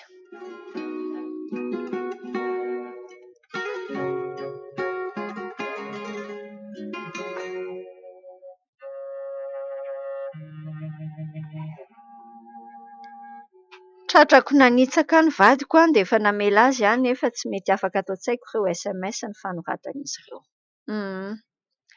Azontsika moa izany. Mazava tsara ny dingan'ny famelan-keloka mila atao mazava hoe vita tsara ny dingan'ny famelan-keloka. Averiko aminao tsara ny dikany hoe mamela heloka. Lanjainao amin'izay lanja ny heninao tany anatin'ny ambava fonao tany anatin'ny fonao lalina tany ilay zavatra nataon'ilay olona. Lanjainao tsara amin'iny, tsy analanao tsy ampianao fa dia le lanjany iny hoe tompo zao no nataony anahy. Eo anatrehan'ny tompo io raharaha io zany a. Teneninao amin'ny tompo mazava hoe zao le nataony ahy, zao ny fahenoko an'izany nataony izany a. Dia raisinao le tenin'Andriamanitra ny amin'ny Efesianina 4:4 iny, ny amin'ny Kolosianina ihany koa manambara hoe tahaky ny namelan'i Jesosy antsika. Tahaky ny namelan'i Jesosy ny fahotantsika dia misafidy ny hamelako isika. Averintsika aminao fa tsy feeling, tsy émotion, tsy fientanam-po akory ny famelan-keloka ka hiteny ianao hoe asa za aloha tsy te hamela azy mihitsy fa mandreraka anahy loatra ny nataony, iny kosa aloha tsy vita. Le izy ange tsy vita foana e. Tsy mila manontany ny tenanao akory hoe te hamela ianao sa tsy te hamela. Fa rehefa nisy zavatra nanafotoana anao, nandreraka anao, nampalahelo anao faran'izay zokiny na faran'izay zandriny. Tsy maninona na zokiny na zandriny. Fa zao tsy maintsy mamela heloka ianao. Raha te ho sitrana amin'ny fiainana, raha te hahita tsirom-piainana ianao, fa izay ny tenin'Andriamanitra ny amin'ny Matotoko 5:5 milaza hoe izay madio am-po ihany no mahita an'Andriamanitra. Sambatra izay madio am-po fa izy no ahita an'Andriamanitra. Aza velany hitambesatra aminao ny zavatra nataon'ny olona tamin'ny fiainanao e. Fa firifiry ny olona miaina miaraka mivesatry ny nataon'ny fiainana taminy. Zay no nahatongavan'i Jesosy nitondra an'ireo zavatra rehetra ireo, ko maninona no mbola hoentinao io? Raiso ny famelan-keloko ny tompo dia meteza mela heloka ny hafa. Lazaiko anao fa io Andriamanitra io tsy misy mihitsy heloka ataon'ny olona, tsy misy mihitsy heloka ataon'ny olona aminao ka hoe afaka hoarina hoe lehibe noho ny heloka nataonao tamin'Andriamanitra. Tasy ny averiko aminao hoe tsy misy heloka nataon'ny olona taminao ka afaka hoarinao hoe lehibe noho ny heloka nataonao tamin'Andriamanitra. Tsisy. Ny an'Andriamanitra ange ny standard ny fenitra ny tena avo lenta be, ny azy ny Jakoba 2:2 ny azy ny fenitra ny hoe raha diso amin'ny iray loha ianao dia diso amin'izy rehetra.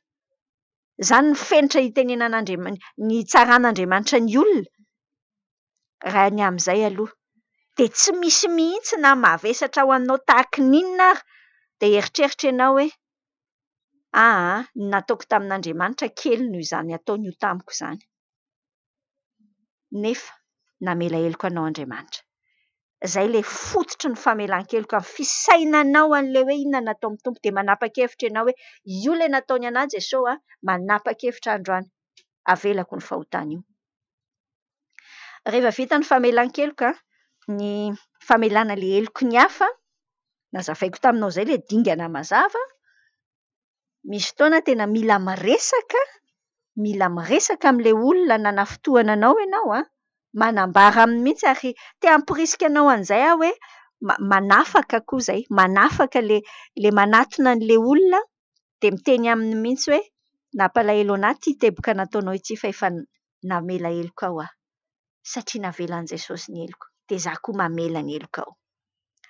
Manafaka izay, dingana finoana mantsy izany. Ny tiako ambara aminao anankiray dia ity, tsy hoe rehefa nanao an'izay dingana rehetra izay ianao dia hoe indray mpimaso dia lama be ny any anaty sainao, indrindra moa fa resaka vady ity ndikany miaraka ao foana isan'andro. Ao ilay andehanan'ny Rômanina 2:12 raha avako, manomboka any amin'ny 9:2 tsika ny mahita an'ilay hoe miova amin'ny fanavaozana ny saina. Manana safidy ianao amin'izay andehanan'io sainao io. Eny re, misy lalan-tsaina mandeha ho azy, le nofo ange matanjaka ao anatintsika, le nofo io midradradratra io hoe matitsika, nitsakitsahantsika. Ny any amin'ny fanahinao ange tsy taitra amin'izany, tsy taitra amin'izany amin'ny fanahinao. Fa nofo le nofo io miteny io hoe tsy mety amintsika mihitsy. Le fanahy izany tsy miteny hoe mipetra tsara. Dia le nofo raha vao mbola miredareda ao io nofo io dia miteniteny zavatra be da be. Ndika inona ny ataontsika? Zavatra anankiroa no teneniko anao hoe meteza morona lalan-tsaina vaovao ao anatin'ny sainao arak'ilay Rômanina 12 ary amin'ny 9:20. Aza manaiky ho resy ny ratsy ianao. Tsy fantatro na efa niaiky ny fahotany teo anatrehanao koa io vadinao io. Mifamela mazava nareo dia andao misafidy hoe zary ny safidy ny atoky. Io tsy hoe efa matoky ianao andraso aloha azavaiko aminao tsara ilay izy. Tsy hoe matoky ange ianao fa izay ny finoana mandeha mialoha foana. Misafidy ianao hoe noho ny amin'i Jesosy Kristy dia misafidy ny atoky an'ilay Jesosy hiasa ao anatinao ka tsy hamerenanao an'intsony misafidy ny hamafa an'izany zavatra nataonao izany. Ianao mandeha amin'izay safidy izay dia mandeha amin'izay finoana izay mbola tsy hitanao maso fa izay ilay finoana mandeha aloha ny tsy hita maso dia avy eo mipoitra moramora. Mila havaozina io lalan-tsaina any anatin'ny sainao io. Hatanjahana tsara izany ny teboka faharoa dia hoe hatanjahana tsara ny toe-panahy ao anatinao. Misokafa amin'ny fitiavan'i Jesosy anao ianao. Rehefa fantatrao tsy hoe misokafa amin'ny fitiavan'ny vadinao anao andraso noho ny anay fa amin'ny fitiavan'i Jesosy anao. Aoka mihitsy ho azonao an-tsaina tsara ny fitiavan'i Jesosy anao dia azonao an-tsaina vakio atao vavaka isan'andro ilay Efesiana 7:1-7 iny dia hitanao mihitsy hoe kasihan'ny tompo ianao dia lasa mihafeno ny fitiavan'i Jesosy. Rehefa mihafeno ny fitiavan'i Jesosy ianao fa lazaiko anao mihitsy fa mihavaozina io sainao io. Ilay fitiavan'io tompo io ange mahavita zavatra mahagaga ao anatin'ny saintsika. Fenoy tenin'Andriamanitra ny sainao. Misafidiana ny hisaina zavatra tsara. Misy fotoana tena mila hoe esorina amin'ny anaran'i Jesosy mihitsy ilay saina hoe iny fa makandray ny sainao. Io resaka fahazarana. Izay ilay ao amin'ny Romana 12:1-20 io hoe aza manaiky ho resy ny ratsy ianao. Aza manaiky ho resy ny fahazarana ratsy. Ilay tsy hoe fahazaran-dratsy hoe ohatra hoe Brexit na tsy ohatr'izay nge ilay izy fa lasa nisy ny toe-ponao izany izao lasa zatra ny eritreritra hoe tsy mahatoky ity vadinao ity. Ny any amin'ny sentimentanao rehetra any izay afaka mazava hoe izay ilay lalana lôjika an'ilay izy satria nikapohana izy dia satria naratra izy dia manao fiarovan-tena izy dia izay ny lalana. Fa lalana nofo izany fa andao hisafidy ary amin'ny fanahy. Tsy hoe lasa olona tsy misaina fa hitsakitsahan'ny olona fotsiny. Tsy any. Fa lasa olona mandeha amin'ny fitiavana. Ka ilay fitiavana ao anatin'ny Korintiana 1:7 iny no manjaka. Fa satria tsy hoe fitiavana iny, fitiavana an Jesosy. Ilay fitiavan'i Jesosy no lasa ilay agape no manjaka. Eny re, mety tena dona be nalefa ny devoly iny resaka fampirafesana nataon'ny vadinao iny fa izao no tenenitsika raisintsika ampinoana ny Genesis 10. Ny devoly sy ny fahavalo rehetra eny amin'ny rivotra eny. Ny eritreritra an'io ratsy. Ny eritreritra hoe potehako ny fiainan'io vehivavy kely io. Andriamanitra mamadika an'iny ho tsara. Ao ambadika io rehetrarehetra io, ianao tian'Andriamanitra ho mafy toto. Ianao tian'Andriamanitra hiaina, hi-expérimenter ny fitiavany anao bebe kokoa. Ahatonga anao hianatra an'ilay Jeremia 7:10 fa voaozina izay olona matoky olona. Fa mianatra hoe ahoana izany hoe matoky an'Andriamanitra dia lasa tsy miahy ihany vady fa matoky an'Andriamanitra dia tsy miahy ihany vady. Io raha ohatra ka manao mampiomehy any ambadika any izy ny tiako lazaina aminao ilay manao mampiomehy hoe raha sanatria misy hoe miverina manao inona izy azy sy Andriamanitra izany manandraha raha amin'ny tompo izy. Fa izao raha afaka aza midy amin'izany intsony ny fahasambaranao. Aza midy amin'izany intsony ny fahasambaranao. Fa andao hitrandraka tsika hoe ny fitiavan'ny tompo ny mahasambatra.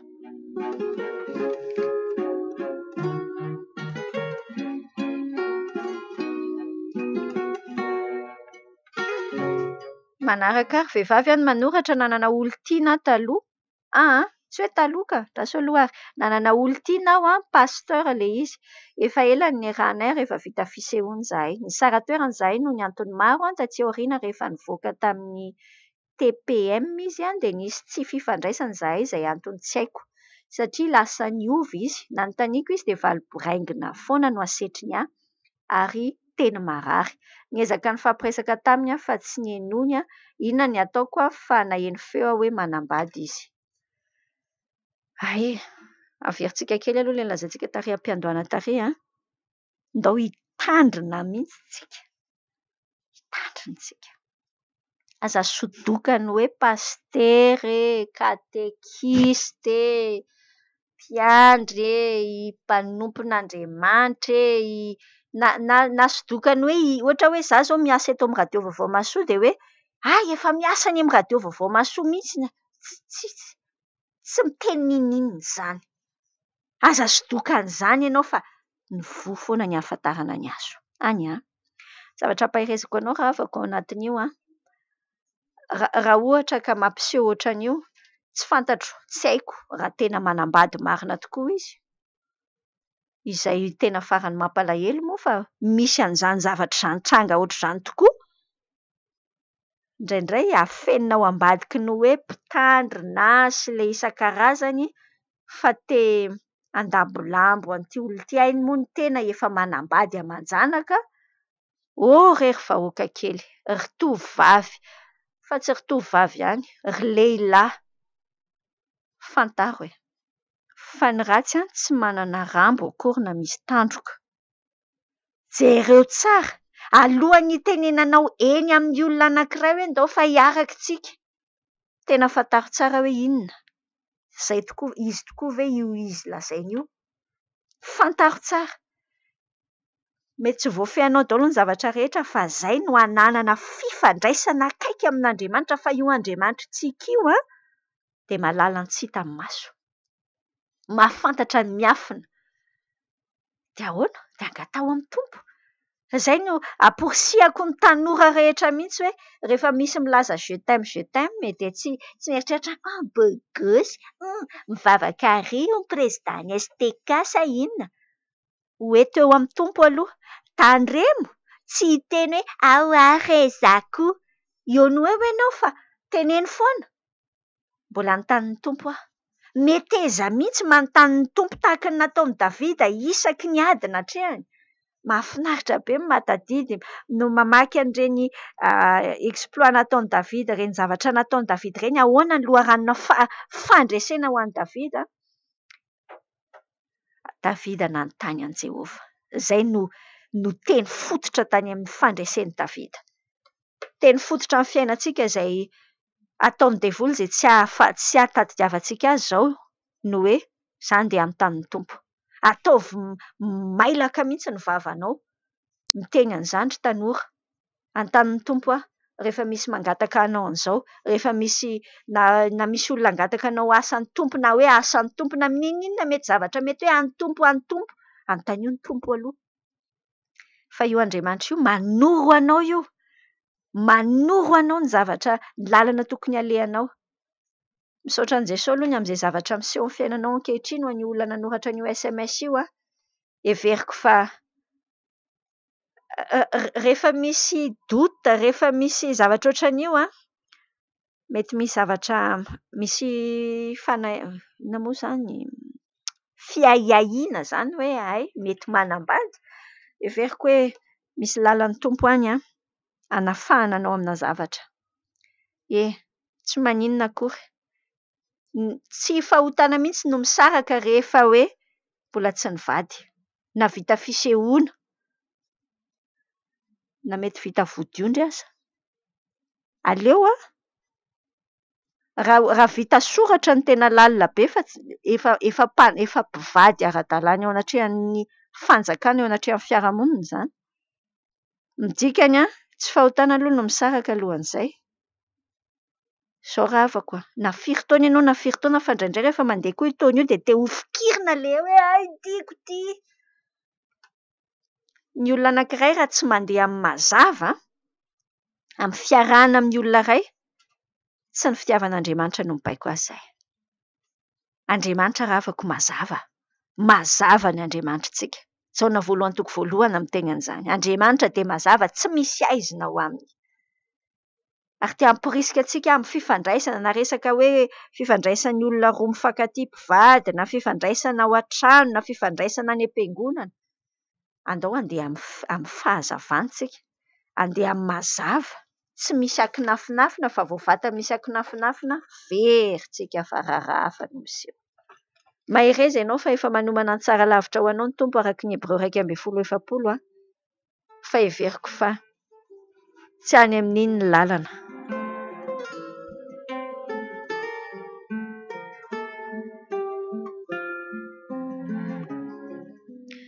Mangataka vavaka fa za isaky no mivavaka sy mamaky baiboly dia tonga dia matory be foana na dia amin'ny andro atoandro be aza no mivavaka sy mamaky baiboly efa herintaona izay.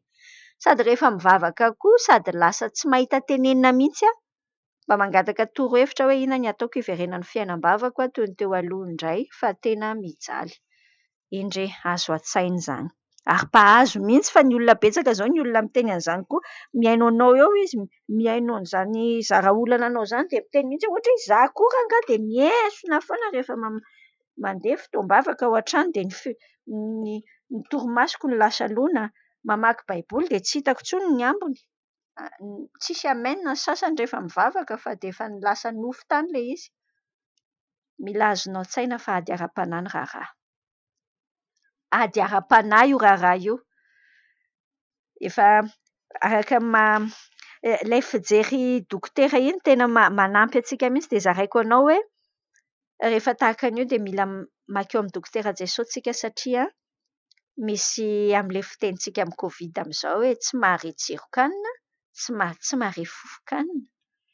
Tena mahavariana mihitsy ity Covid-19 ity fa ampianaran'ny tompo antsika zavatra betsaka amin'ny ara-panahy. Fa indre tsy resaka Covid-19 no tena problème be. Iny efa eo andalam-pahafahana mihitsy iny. Fa raha tapitra ilay Covid-19 sao dia isika ary mbola tratran'ny forme grave ao anatin'ilay fiainana ara-panahy. Ahoana? Tsy mahare tsiron-kanina, tsy mahare fofon-kanina. Ilay hanin'Andriamanitra, ilay manao ny sitrapony, ilay mamaky ny teniny tsy haintsika hoe matsiro. Ny tiako ambara aminao dia tsotra soritra aretina io. Soritra aretina. Ka rehefa soritra aretina dia mankeo amin'ny dokotera Jesosy tsika izany dia ho tsaboiny. Dia ahoana? Jerena aloha. Jereo hatrany amin'ny fototra mihitsy hoe inona ny zavatra matoa tonga eo anatiny io mantsy dia matetika nisy ohatran'ny Covid mihitsy misy tsimoka aretina tafiditra tany anatiny ao tany. Dia izay no andehanana mandeha manao scanner aloha araka ny Salamo 7:30 jereo mihitsy mangataka aminao ary manokana fotoana ianao. Hivavahanao hoe tompo jereo kely za azafady. Alefaso ny scanner anao Jesosy. Dinio Andriamanitra ho fatary ny eritreritra, jereo ny any anatiko any, jereo raha misy lalana mitondra fahafatesana any anatiko. Ary ho eto any amin'ny lalana mankany amin'ny fiainana mandrakizay Tolombavaka ataoko eo anatrehan'ny tompo hatrany hatrany io rehefa mivavaka isan'andro satria tsy fantatro ange hoe tamin'ny fotoana inona ny mety niditra taiza tamin'ny fiainako le Covid le otrikaretina amin'ilay fiainana ara-panahy. Azonao? Azonao. Dia ny dikany hoentiny eo amin'ny tompo izay. Zavatra faharoteneniko anao dia ity. Aseho an'ny tompo anao ny teboka dia meteza haka fanapahan-kevitra entitra mihitsy. Ny olona rehefa hoe marary ny olona anankiray tsy ho sitra ny olona io raha tsy manaiky tsaboana. Mety misy zavatra tsy araky ny eritreretinao mihitsy, misy hoe amin'ilay tsaboana izany misy hoe ianao tsy mahazo misotro ohatra izany izao hoe mihinana antibiotika ianao dia efa tenena mihitsy hoe tsy mahazo misotro zava-pisotro misy alikaola rehefa mihinana zavatra ohatr'ity, tsy mahazo manao an'ity. Tahaka an'izany mihitsy koa ne. Rehefa ao anatin'ity areti-panahy itsika misy zavatra tena mila hifadiantsika mihitsy. Ny zavatra rehetra mamoky ny nofontsika mila jerenao miaraka amin'ilay Salamo 7:30 eo dia aseho an'ny tompo anao hoe ty ny varavarana napiditra ny fahavalo. dia ity mamoky ny mamoky ny nofo ity, izay zavatra mamoky ny nofonao. Mety resaka série télé io, mety resaka Facebook io, mety resaka jeu io, mety resaka resam-pônan'ny olona rehetra iny jereo fa misy zavatra ny mahatonga ny nofonao mahazo laka, hany ka izy no manjaka rehefa mandeha ny fandiniana ny baiboly. Zavatra manaraka teneniko anao koa dia ity hoe mifidiana mihitsy maka fanapahan-kevitra hoe maka toerana izay tsy ahatonga anao reniky ny torimaso.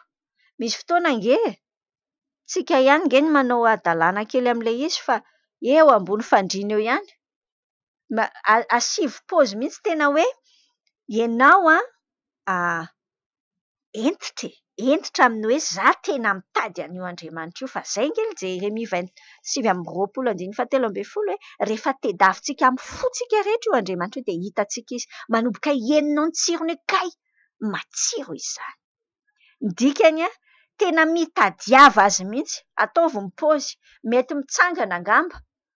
Tsy possible kosa aloha ianao raha hoe mitsangana dia matory mitsangana eo izany kosa tena efa mety mila mandeha toby mihitsy ianao raha hoe mamaky baiboly mitsangana ianao dia mbola matory ihany. Ny tiako tenenina anao dia jereo inona ilay paozinao ilay paozinao mamaky an'ilay izy dia sahia maka miomana mihitsy, miomana hoe ovaiko tsy atao ohatr'izay intsony, tsy atao ohatr'izay. Rehefa mivavaka sahia miteny mafy, tena manampy mihitsy io miteny io. Ary efa nizaraiko taminareo koa hoe manampy ny manoratra. Hoy ianao hoe tsy hitanao izay lazaina? Tsy hitanao izay lazaina satria mbola marary ianao izao. Fa andao tenenina amin'ny tompo na izay fotsiny ary ny teneninao amin'ny tompo. Mety manao fanahiniana mihitsy ianao. Mini izay ilay tiako tenenina anao ilay manao fanahiniana. Mini hoe za hanokana 15 minitra androany iresahana amin'i Jesosy dia hamakiako an'io baiboly io. Aza atao zavatra tsy ho vitanao aloha ilay izy. Zavatra kely alomboana azy. Mandeha tsikelikely maka fahazarana ianao dia mahita ianao hoe kay misy tsirony.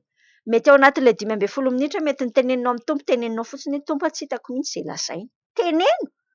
Fa ny fanahy masina ange izay ny asany, manampy anao hivavaka satria tsy fantatritsika akory ny vavaka tokony ho tonointsika. Ary lazaiko anao fa misy fahasoavana ary any ambadika izany hoe tsy hitanao izay lazaina, hiandrandranao an'ilay fanahy masina. Indraindray rehefa mahita lazaina be loatra tsika kay ny antsasaky ny lazaintsika ny nofontsika no mivavaka fa tsy ny fanahy. Hitandremantsika izany.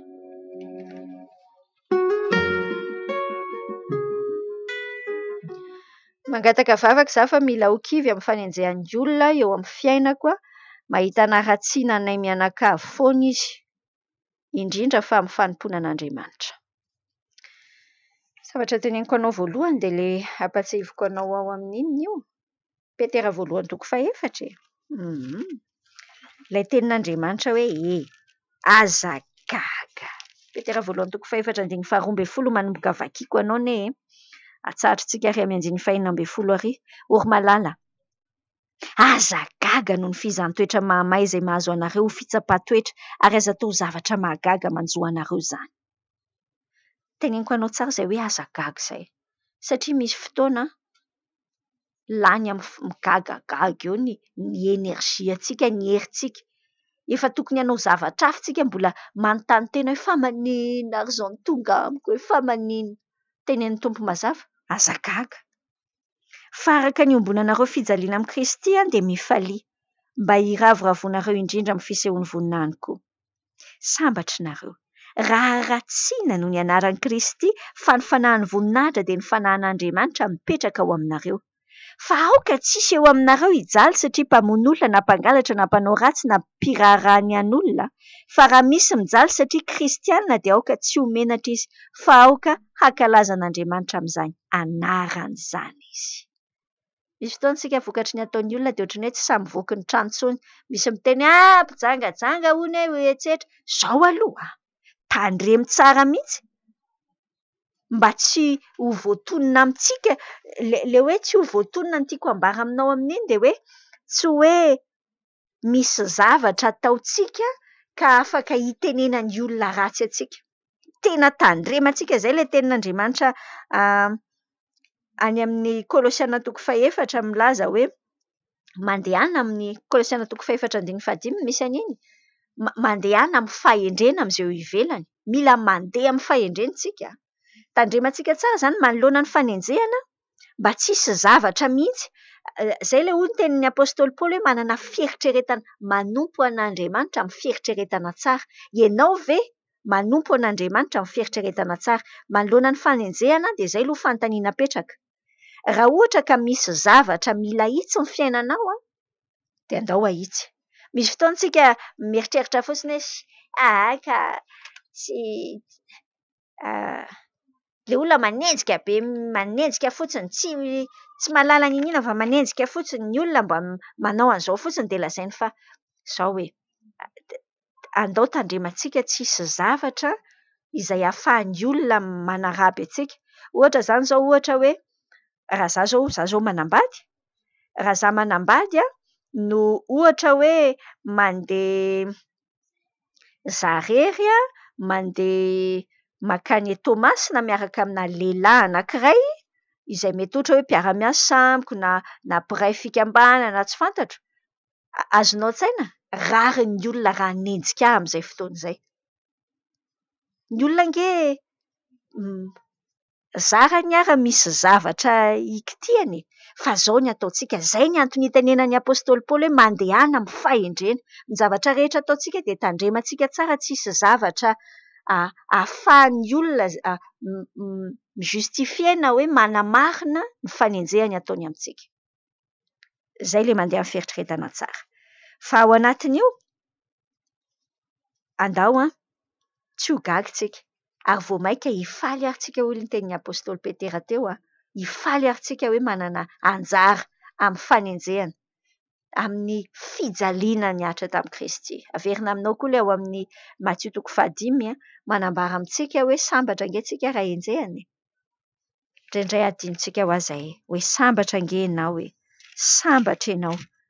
Fa mieritreritra ianao ianao ny farahidiny indrindra. Ilay fomba fijery ny fiainana mihitsy mila amboarina indraindray ny anaty saintsika any fa sambatra ianao. Izao ny tenin'Andriamanitra ny amin'ny Jaona 1:7-7 hoe aza gaga ianareo rahalahy. Aza gaga rahalahy raha halan'izao tontolo izao nareo. Aza gaga. Raha moronana an'izao atsangatsiahy manorana rehetrarehetra izao nareo. Omeo an'ny tompony ady. Omeo an'ny tompony ady fa izao ny teny any amin'ny bokin'ny Isaia 1:7. Isaia 1:7 manambara amintsika hoe manomboka ary amin'ny andinin'ny 1:10. Indrozy ho menatra sy angaiaza rehetra tezitra aminao. Ho tsinitsinina izy eny ho levona izay miady aminao. Ho tadiavinao izay mifanditra aminao fa tsy ho hitanao ary ho tahaka ny tsinitsinina sy ny zava-poana izay miady aminao. Tazomy ny tenin'Andriamanitra. Tsy iny ihany be dia be ny tenin'Andriamanitra izay manome antoka anao hoe rehefa vitanao ny tokony ataonao anatrehan'ny tompo dia izy Andriamanitra no miady ho anao. Dia matokia ary.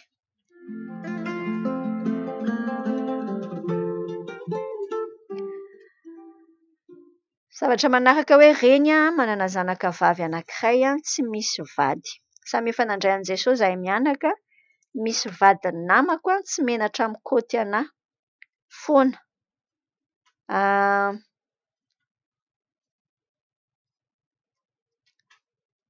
Nefa izaho sy io namako io samy fantany fa diakonina. Ay, misy vadiny namako tsy menatra amin'ny kaoty foana nefa izaho sy io namako io samy fantany fa diakonina mangataka vavaka ho anay rotota. Hoentsika amin'ny tompo mihitsy. Ny zavatra tenentsika dia ity amin'ny sehatry ny izao tontolo izao tsy mahagaga. Raha sehatry n'izao tontolo izao no miresaka mifampikaoty vadiny ranona dia mamikaoty ny vadiny ranona. Ohatran'ny hoe zavatra mandeha ho azy izany. Fa eo amin'ny sehatry ny mpino ravako.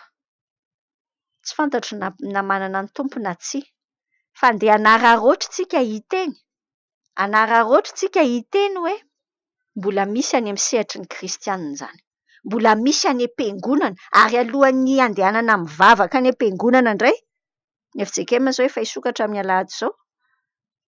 Fa alohan'ny iverenana izany, andao jerena tsara daholo, aza mijerijery olona fa samy mijery ny tenany. Fa halan'Andriamanitra nge ny fitsangatsangana. Fa tahaka ny ahoana ny fandehana, io nge tsy resaka fotsiny hoe miara-matory any ambony fandriana e. Fa ny tenin'Andriamanitra manambara amintsika hoe alaviro, andosiro ny fitsangatsangana. Fa inona ny ataon'ny olona matetika? Milalao an'izany. Milalao an'izany ao anaty telefoninao. Milalao an'izany amin'ny hita daholo tia namana tsy efa tsy fantatra tamin'ny taloha rehetra ity tia namana taloha teny amin'ny Facebook dia ao miresaka ao dia ny farany lasa miresadresam-ponao dia farany miaraka dia farany lasa manao kivadivady rehetra ity. Raha sehatra izao tontolo izao izany izany ny fiainany. Fa sehatra kristianina no resahantsika. Mahafantatra le vadin'le namanao hoe diakonina. Rery lehilahy isany. Ary tsika vehivavy ihany koa. Andao misy an'ilay tenin'Andriamanitra ao amin'ny aiza misy an'iny indrasany hoe jerentsika vetivety Tesalonianina ve? Tesalonianina voalohany toko faha-4. Jerentsika kely anie. Izao ny tenin'Andriamanitra, Tesalonianina voalohany toko faha-4 dia ny 7. Izao no sitrapon'Andriamanitra. Dia ny hanamasinana anareo hifadianareo ny fitsangatsangana. Lazaiko anao fa misy fanasitranana, misy fiarovana amin'ny fahantrana lalina ngeza be ataon'Andriamanitra ao antsika eto Madagasikara raha ohatra ka tanterahantsika. Tahaka ny fifadiantsika an'ireny zava-poana be da be, tahaka n'inona tsika gasy rehefa hoe hifady zavatra izay. Mifady kisoa, mifady tongolo, mifady tsy haiko daholo ity fadiany ity. Tahaka n'inona ny fitandremantsika an'izany? Fa tahaka n'inona ny fitandremantsika ny tenin'Andriamanitra manambara tsotra be. Manararaotra ho antsika amin'ny teny. Fa ity resaka fitsangatsangana ity miparitaka loatra. Manararaotra amin'ny teny amin'ny tanora rehetrarehetra, amin'ny olona rehetra, amintsika rehetrarehetra. Zaho anatiny tenenan'ny tompontsika rehetra mihitsy, tsy misy hoe ianona kosa angamba tsy tafiditra amin'ny zavatra, tsy mandaitra amin'izany ireny. Hoy ny tenin'Andriamanitra hoe izao ny sitrapon'Andriamanitra dia ny hanamasinana anareo hifadianareo ny fitsangatsangana. Ndao mifady an'izany tsika. Izay rehetra mahakasika an'izany. Or tovovavy, or vehivavy, tsy maninona raha tsy manao an'iny akanjo manara-tena be iny nefa ny tenanao efa lasa aty ambany daholo ny habeny. Azonao tsaina? Ny vatam-peanao izany efa ngeza be dia ngeza be dia ianao mbola mitady anao an'ilay pataloha manara-tena iny ihany. Indraindray rehefa mahita an'ireny eny an-dalana tena mampitehiteny mihitsy. Fantatrao moa fa hafahafa be mijery anao. Fa indraindray tsika mieritreritra hoe iny mihitsy ny tena inona. Mila teneniko anao fa izany hoe seksy izany tsy teny ara-pilazantsara izany. Tsy teny biblika izany. Tsy mila tenenina amin'ny vavantsika akory, amin'ny vavantsika pino hoe ay seksy be. Hitenenana hoe ay mitarika amin'ny fitsangatsangana be. Manome vahana ny devoly izany. Aravantsika amin'ny anaran'i Jesosy. Andao mihitsy. Hitandrintsika tsisy ninina misarika ety amintsika. Ary rehefa misy olona manao tahaka an'ity, andao hoentitra. Na isy hoe tena ho tapaka ny firesahana. Andao hoentitra tsika. Hientitra tsika. Tsika aloha dia handositra fitsangatsangana. Mandosira ny fitsangatsangana hoy ny tenin'Andriamanitra. Dia handositra an'izany tsika.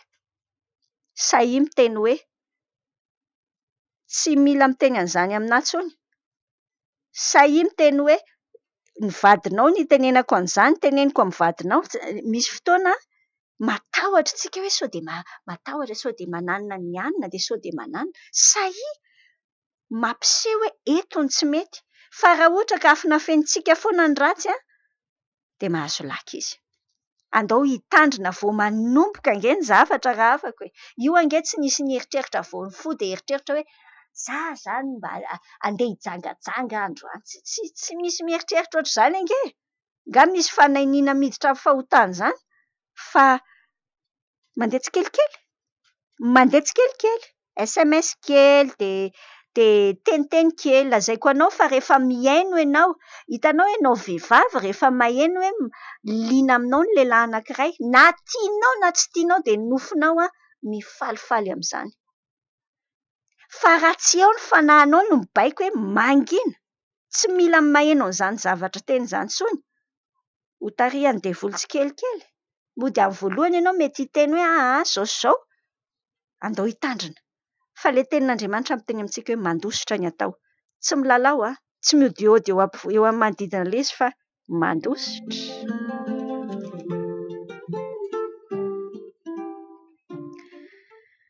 Ahoana ny momba ilay fampianarana hoe Yoshua no anaran'ny zanak'Andriamanitra fa tsy Jesosy ka diso ny mivavaka aminy. Dahory resantsika ny amin'izany. Ny fandresen-dahatra ananako any anatiko any no zaraiko aminao. Ny zavatra mazava dia resaka anarana le resahana. Ny fomba fandraisako azy aloha dia ity. Amiko dia lasa sekta. Sekta izany dia firohana fiombonana olona izay maka firian-kevitra anankiray ary manambara fa io ihany ny antsoina hoe izy. Ary izay tsy ao anatin'io dia tsy izy. Ny sekta dia misy olona anankiray izay manana an'io hevitra io dia izay tenen'io olona io dia izay ny antsoina hoe izy. Izay ny antsoina hoe sekta. Ny faraisen-dahatra manokana dia mieritreritra hoe sekta mihitsy ilay zavatra miteny tahaka an'io. Raisintsika dia ity, izay lazain'ny Baiboly. Ny lazain'ity Baiboly ity, amin'izay anazavany tsy ny teolozianina, tsy ny teolojianina mihitsy akory no manambara hoe izao ny antsoina hoe izy. Fa izay ilay asan'ny apôstôly 7:1-11 nanomezan'Andriamanitra ny ohatry ny kristianina tany Beria nanana toe-panahy tsara lavitra noho ny tany Tesalonika. Satria naninona? Nandinika ny soratra masina isan'andro izy ireo. Namantatra hoe marina ny tenen'ny apôstôly Paoly satsia tsy resaka i Paoly, tsy resaka i Jaona, tsy resaka i Petera, fa resaka hoe inona ny lazain'ny tenin'Andriamanitra. Ary le lazain'ny tenin'Andriamanitra tsy resaka izay fomba interpretenizana azy, fa izay lazain'ny fanahy masina. Ny amporisihako anao manoloana ny fivavahan-diso be dia be izay miparitaka ankehitriny, ndao hianatra ny Baiboly amin'ny fanahy masin'Andriamanitra. Angatao mandeha ny sakafom-panahy zao aty amintsika, mandeha izao vahaolana AN-TAROBY izao. Za nge tsy miteny anao izay lazaiko eto ny antsoina hoe izay no izy. Izany ny tenenako anao izay ny faharesen-dahatra. Fa anjaranao hatrany miaraka amin'ny fanahy masin'Andriamanitra ao anatinao ny mamantatra hoe izay ve no izy. Tena misy ny fanahy masina raha afaka. Tena misy. Ary io fanahy masina io inona ny asany? Manambara an'i Jesosy. Resaka anaran'i Jesosy Kristy no resahana. Fantatrao moa fa eto amintsika eto, tsy haiko any amin'ny firenena hafa any, fa tena eritreretiko mihitsy hoe adalain'ny devoly ty Madagasikara ty, ary maninona raha vitaina miaraka amin'ny Covid-19 izay fanadalan'ny devoly izay. Adalain'ny devoly amin'ny resaka anarana. Ny anarako izao Razafindrakoto, Tiana Fanantenana, afaka asiana hoe Randrenarsoa satria Randrenarsoa ny anaran'ny vadiko dia atao hoe Randrenarsoa Razafindrakoto Tiana Fanantenana. Mety fa tsy ny anarako no inona. Fa za. Amin'ny teny anglais zao izy tsy sarotra mihitsy fa atao hoe Jesus. Amin'ny teny frantsay izy tsy sarotra koa fa atao hoe Jésus. Fa eto amin'ny antsika eto aiza ny devoly ny tsy ampiditra hoe Yoshua koa? Lazaiko anao mazava ka. Izany ange anarana azo iantsoana ny tompo daholo Yoshua. Tena anarana fomba fiantsoana amin'ny teny, tsy haiko na teny grika na teny inona, fa fiantsoana. Ohatra amin'ny teny hoe Yahvé, ohatra amin'ny teny hoe Jéhovah. Anaran'Andriamanitra daholo dia rehefa amin'ny teny hoe Jéhovah koa izao dia diso. Fa atao hoe Yahvé ihany. Ore olona, aza manaiko adalain'ny devoly. Hanika lasa mifandrirondrirotra any amin'ny hoe Jesosy, raha vao tsy Jesosy no antenenanareo amohanareo ny devoly io dia mampiomehy ny devolonareo. raha ohatra ka Jesosy no teneninareo dia mandaitra be. Tsy resaka zany, resaka hoe aiza ny ametrahanao ny finoanao. Aza manay koa adalainy devoly amin'izany ianao fa anarana io ilay maha izy azy an'ilay inonao, iza ilay inonao. Fa io na Jesosy na Yeshua na iza ny antsoinao azy, ilay zanak'Andriamanitra lahatokana. Zay ny inonao. Ay, voavonjy ianao zany. Voavonjy tsisy resaka satria izay no ambaran'ny tenin'Andriamanitra. Ary aza manaiky hozongozonina amin'izany ianao fa izay no izy. Hoy ny tenin'Andriamanitra hoe izay rehetra nandray azy. Nandray an'iza? Nandray an'i Jesosy raha afaka. Izay antsoinao azy fa ilay Jesosy zanak'Andriamanitra velona, ambaran'ny fanan'Andriamanitra any anatintsika any. Izay nge ny asan'ny fanan'Andriamanitra manambara ny Jesosy Kristy e. Dia izao tsy miady hevitra amin'izany resaka ohatr'izany tsika. Fantaro fotsiny marina. Aza miady hevitra hoe marina ity sa tsy marina. Fantaro ny marina dia tazomy ny marina raha avako dia ho hitanao hoe Andriamanitra tianao mamonjy anao izy ary te hamonjy ny hafa koa. Tandremo sao dia tratra ny fivavahana diso ianao.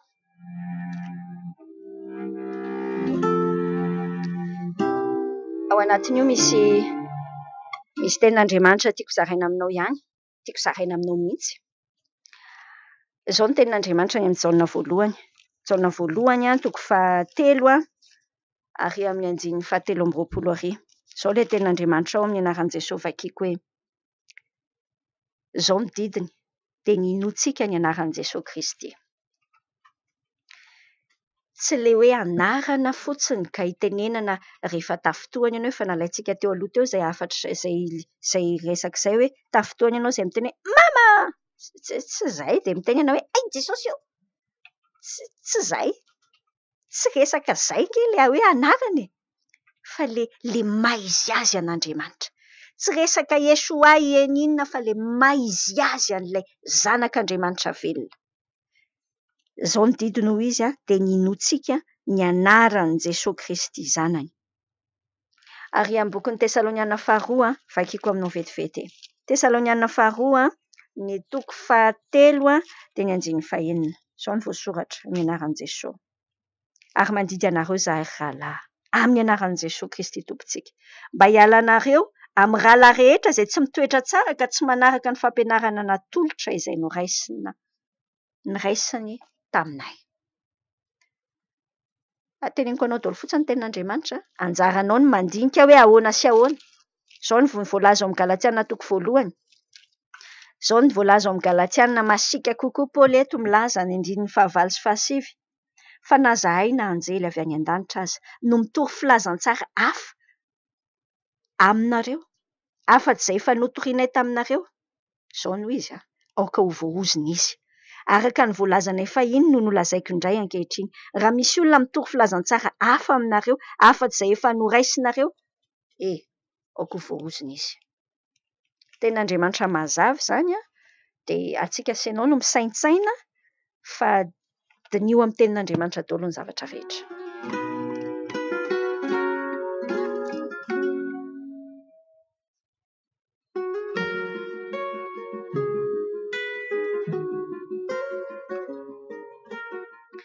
Mangataka vavaka sy torolalana ho izy fa nivadiko mampirafy anay tsy mody any anatin'ny tambajotra serasera moa dia ny déclaration d'amour sy ny sisa na ny ankizy aza tsy jereny intsony juste manome vola misolo akanjo fotsiny ny ataony atao aminay matory izy any amin'ny reniny izay mahafantatra tsara hoe mampirafy izy efa ho 3 volana izao no nisy ny olana.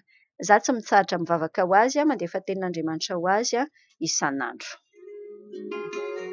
Dia rahaintsika amin'ny tompony amin'izay efa ataonao fa miasa ao anatinao ny tompo. Atazomintsika hoe tsy manome zavatra mihoatra noho izay zakantsika izany Andriamanitra. Manoloana ny tranga anankiray tazomintsika tsara ilay Korintiana voalohany toko 17:17 efa nanisy lalana ivoahana ho mpandresy izy. Mino aho fa efa voarainao ny akabeazan'ny zavatra lazaina tetsy aloha fa ny zavatra mariantsika ao anatin'ity fotsiny izao dia ity hoe matory any amin'ny reniny hono ilay olona mahafantatra tsara le vadiny ilay mandefa an'ity SMS ity zany, mahafantatra tsara izy hoe mampirafy. Ary misy tokoa ilay ray aman-dreny na misy tokoa olona izay le araka le tenin'ny Paoly any amin'ny Timoty 1:5 any tsaronao le 2:20 hoe aza miombona ota amin'ny sasany, fa misy olona dia tena miombona ota. Mila hananantsika le toe-tsaina hoe ny tokantrano indrindra tsika ray aman-dreny indraindray eritreretintsika hoe mety le tsy hoe mety iny fantatra ihany fa tsy mety fa ohatrany hoe ka tsy hita le atao an'le zanakalako rehefa fahotana dia fahotana, ary mila isika mihitsy no misafidy hoe tsy miombona ao anatin'izany, tsy manaiky an'izany hoe matory any aminao ny zanakao.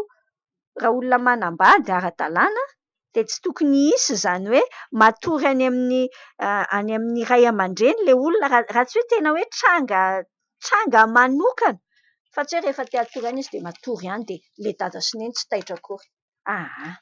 Antsika mihitsy no miara-miady ao anatin'io, hasitrana amin'ny tokantrano, fa tsy hoe akazay ny mety amin'ny zanako aloha dia izay. Raha tianao ny zanakao hoeto izy andeha amin'ny sitrapon'Andriamanitra. Ny mahatsara azy na dia mety eritreretinao hoe mety mampararirary ny ainy azy dia ny manaraka ny sitrapon'Andriamanitra irery ihany.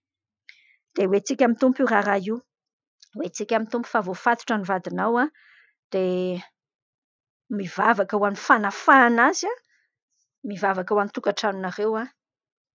Romanina 12:12 rahavako, ndao hifaly amin'ny fanantenantsika. Fa hiasa io Andriamanitra io, miasa, efa miasa izy ankehitriny. Ary ndao haharitra na dia mbola misy zavatra mampahory ary ao anatiny. Rehefa mandeha ilay fotoana dia te hikaoty hoe efa tena ohatr'izao mihitsy ilay fotoana. Fa ndao haharitra tsika, hiaritra ny fahoriana ary haharitra mivavaka. Dia hisafiditsika hoe tsy ny aza ampiakinina amin'ny vadinao ny fahasambaranao, fa raiso an-tanana, raiso ny fiainana be da be men'i Jesosy anao. Mivavaka ho azy, fa mandra-pahatonga an'ilay fotoana hisehoany voninahitran'Andriamanitra io izay mety afaka iray andro, mety afaka herinandro, mety afaka iray volana, mety afaka 10 taona. Azafady fa Andriamanitra manana an'ilay fotoanany tsara, ary arakaraky ny andraisantsika tsara. Io nge tsy nareo mianakavy kely ao an-trano fotsiny, fa le vadinao kasihany, le rafozanao kasihany, problema anankiray zavatra be da be ny vahan'Andriamanitra miaraka ao anatiny. Izay ny mahafinaritra be, mampiasa ny fahefanana anantsika ao anatin'ny vavaka dia maharitra ary eo am-piandrasana an'ilay valiny tsy mifararemotra fa mifaly eo amin'Andriamanitra, mianatra mankafy an'Andriamanitra sy ny omeny amin'izay fotoana nomezany azy.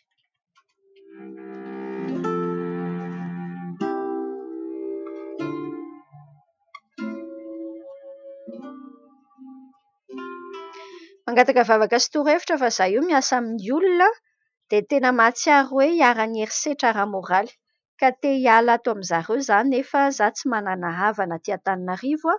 Ny lalana koa nefa tsy misy tsisy olona avy any lehilahy ny manoratra avy any Fianarantsoa. Endre, hitan'Andriamanitra io zavatra mahazo anao io tazomintsika le Romanina 1:20 ao anatin'izao izy no niaviany zavatra rehetra. Mahazosotra ho mieritreritra an'izany hoe haiko ty mpampiasa mandreraka be ty koa, Andriamanitra koa niaviany ty. Izy no niaviany zavatra rehetra, izy no miazona ny zavatra rehetra, ary izy no antony zavatra rehetra. Tena mandreraka le izy. Raha eo amin'izao tontolo izao tsika dia haka ny hevitra be da be hoe andao rangatoriana ary amin'ny inspection de travail sa ndao lazaiko anao mety azo atao daholo izany, fa izao misy harena miafina omeny Tompo anao ao ambadika io. Ao ambadika io herisetra eritreretinao mandreraka io. Lazaiko anao mihitsy aza avela andalo fotsiny tsony io fa misy harena miafina ao ambadika. fahasoavana be. Ndao hianatra haka an'izany. Dia ahoana? Raisina aloha ilay Romanina 1:12 teo Tompo ianao izany niaviany zavatra rehetra. Ndao ary fahisaotranao Velaryo izay fo mankasitraka izay. Na izay monja ary ny tadidinao amin'ny zavatra tenentsika anao androany, lazaiko anao fa hanova zavatra be vao mihiratra ny masonao dia hafa ny fijerinao.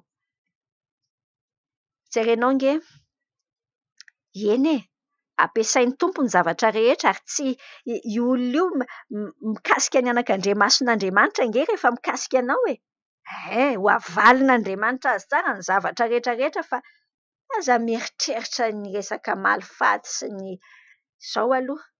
Ny fomba fahitana azy izany dia ity hoe tsy afaka miala ao ianao.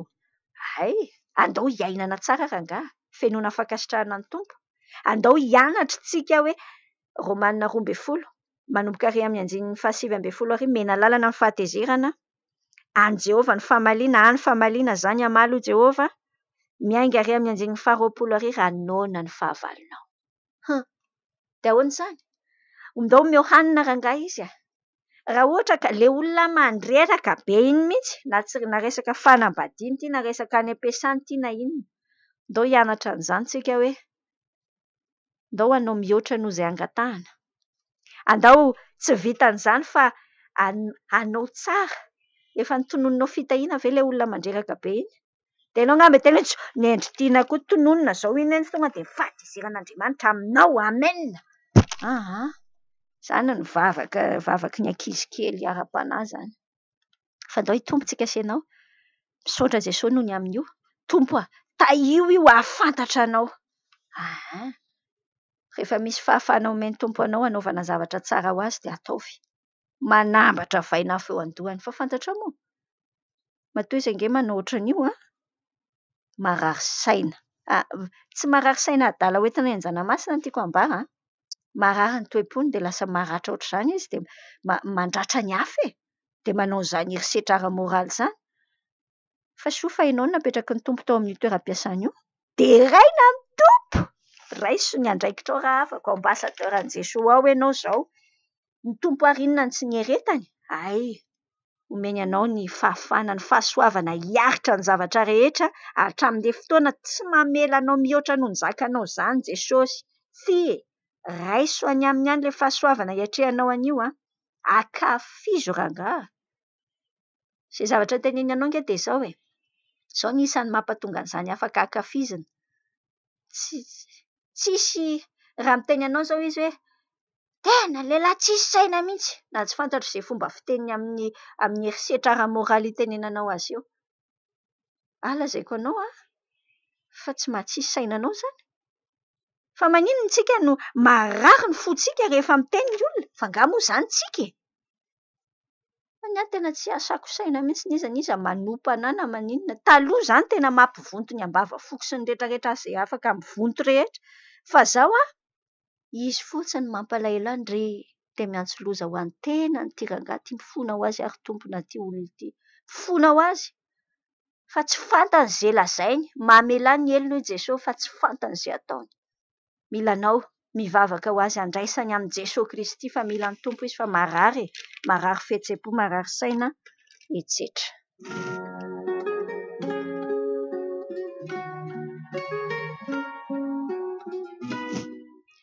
Mety ve ilay manaraka raha mety ve ny manana olon-tiana raha mbola 17 taona efa fantatry ny ray aman-dreniny fa izy tsy dikany hoe mbola tsy fantatry ny ray aman-dreninao. Efa samy mpianatra eny amin'ny anjerimanontolo izahay sady mivavaka. Ny fenitry ny tenin'Andriamanitra no raisintsika hoe ny antsoina hoe ilay olona ilay hoe mifankatia raha mijery ny Genesis 2:2 tsika ny amin'ny hanorenan'Andriamanitra efa mieritreritra fanambadiana, manana eritreritra ny amin'ny hoe ny lehilahy dia andao ny raisy ny reniny dia hikambana amin'ny vadiny ary nofo ray ihany izy roa. Izay ilay Genesis 2:2. Dia ho nofo ray ihany ireo 4:20. Ilay izy tsy misy hamaritana hoe firy taona ny antsoina hoe kely be dia firy taona ny antsoina hoe lehibe loatra fa le fototra ny ambadik'ilay izy hoe ny tsara indrindra ao anatin'izao fiainana misavoritany fitsangatsangana izao. Ny tsara indrindra dia olona efa vonona ny hivady no miaraka. Mety efa vonona ny hivady nareo dia raina ny tompo amin'izany. Fa ao anatin'io koa mila saina hoe mandosira ny fitsangatsangana. Alefako aminao daholo ny zavatra rehetra dia ianao no mandinika ao anatiny hoe mety sa mbola atao ahoana. Efa nitenentsika teo ny mandosira ny fitsangatsangana. Ny fitsangatsangana tsy resaka tsy hoe tsy resaka fa ao anatin'ny tanora indrindraindrindra ny Deutéronome 2:20 ampatsahivitsika tsara fa ny fitsangatsangana hatrany indray. Io mpahazo ny akabeazan'ny tanora. Tena anestezia be en masse alefan'ny devoly mahazo ny tanora be dia be. Ka raha tanora 100 no misy eo dia lazaiko anao fa raha miaraka ela be ny mpifankatia anankiray, ohatra izany ohatra ny hoe miaraka, mety ataontsika hoe mihoatra ny roa taona fotsiny, mihoatra ny 2 taona miaraka. Raha misy mpifankatia izany ka 100 ny isany dia miaraka mihoatra ny 2 taona, tena lazaiko anao fa mihoatra ny 70 isan-jaton'ireo efa nilatsaka tao anatiny antsoina hoe fitsangatsangana hatrany indray. Firaisana ranofo mialoha ny fanambadiana. Ilay tenin'Andriamanitra efa nitenentsika tarihy aloha tarihy efa manambara amintsika hoe mandosira ny fitsangatsangana. Dia izay ny apetraka amintsika tanora azoko fa vao miakatra ange ny 13, 14, etsetra, dray faly mihitsy ny devoly mitsambikina an'izany dosie rehetra izany. Mifoly fitiavana. Fa io ilay teneniny any amin'ny tononkirany Solomona hoe tandremo aza mamono fitiavana raha tsy amin'ny fotoany. Anjarantsika no mianatra mifehy an'ilay izy fa tsy hoe rehefa midobodoboka io dia tena tsy maintsy mandeha. Afaka ao amin'ny SEIMH fikambanan'ny mpianatra nivoaka avy tao amin'ny sekoly institution Marte Hervé izany izay aporsihako anao mihitsy hiditra amin'izany raha ohatra tao Antananarivo ianao, indrindra raha mpianatrina IMH ianao teo aloha. Fa afaka tsy ho an'ny mpianatry ny IMH koa moa. Fa misy tanora izao amin'ny IMH tena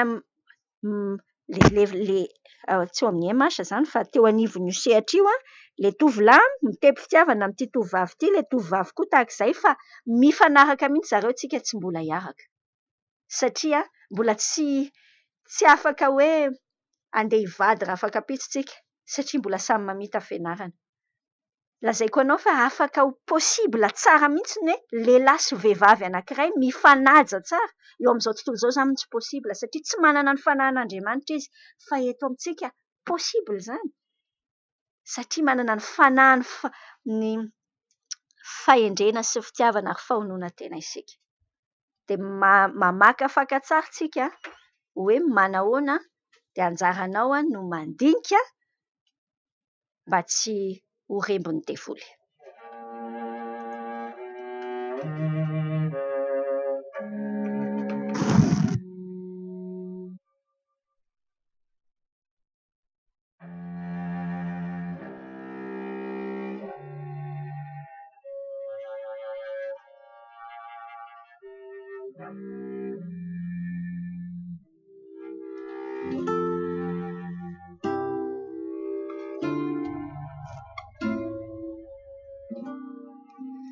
Mangataka vavaka fa mbola te hianatra nefa tsy vitan'ny mamanay intsony ny mampianatra ahy. Eny ary, mety tsika mitompo izany. Ninona vesatra ny anatinao any? Dao entinao amin'i Jesosy tahaka izany Mety tsy misy valiteny eo no eo fa manokatra lalana io tompo io ary rehefa vita ny amainina antsika dia misokafa hoe Jesosy izay valim-bavaka ve izay? Misokafa amin'ilay zavatra ataon'ny tompo rehetra fa tsy voafetra amin'izany ny tompontsika. Tsy voafetra ny hoe vola ao am-paosin'ny dada sy nenitsika fa Andriamanitra manokatra lalana spesialite ny manisy lalana ny ampovoan'ny ranomasina any. Misaotra ny tompo fa afaka tamin'ny fihinanam-paraka neninay dia misaotra tamin'ny fitondranam-bavaka mangataka vavaka ihany koa fa mbola tsy dia salama. Misaotra an' Jesosy amin'izany dia manafaka ny rehetra izay mbola ao anatin'ny fatotra ny tompo. Efa vita ilay fanafana. Fiankinana amin'ny zavatra efa vitan' Jesosy izay no andrasan'ny tompo amintsika.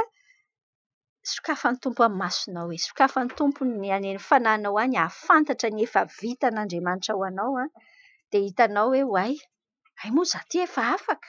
Misaotra an' Jesosy. Mangataka vavaka mba hahita trano fa hifindra trano amin'ity volana ity dia mba ho tompo-trano kristianina. Mangataka vavaka hono mba hahita trano ry zareo fa hifindra trano amin'ity volana ity mba ho tompo-trano kristianina.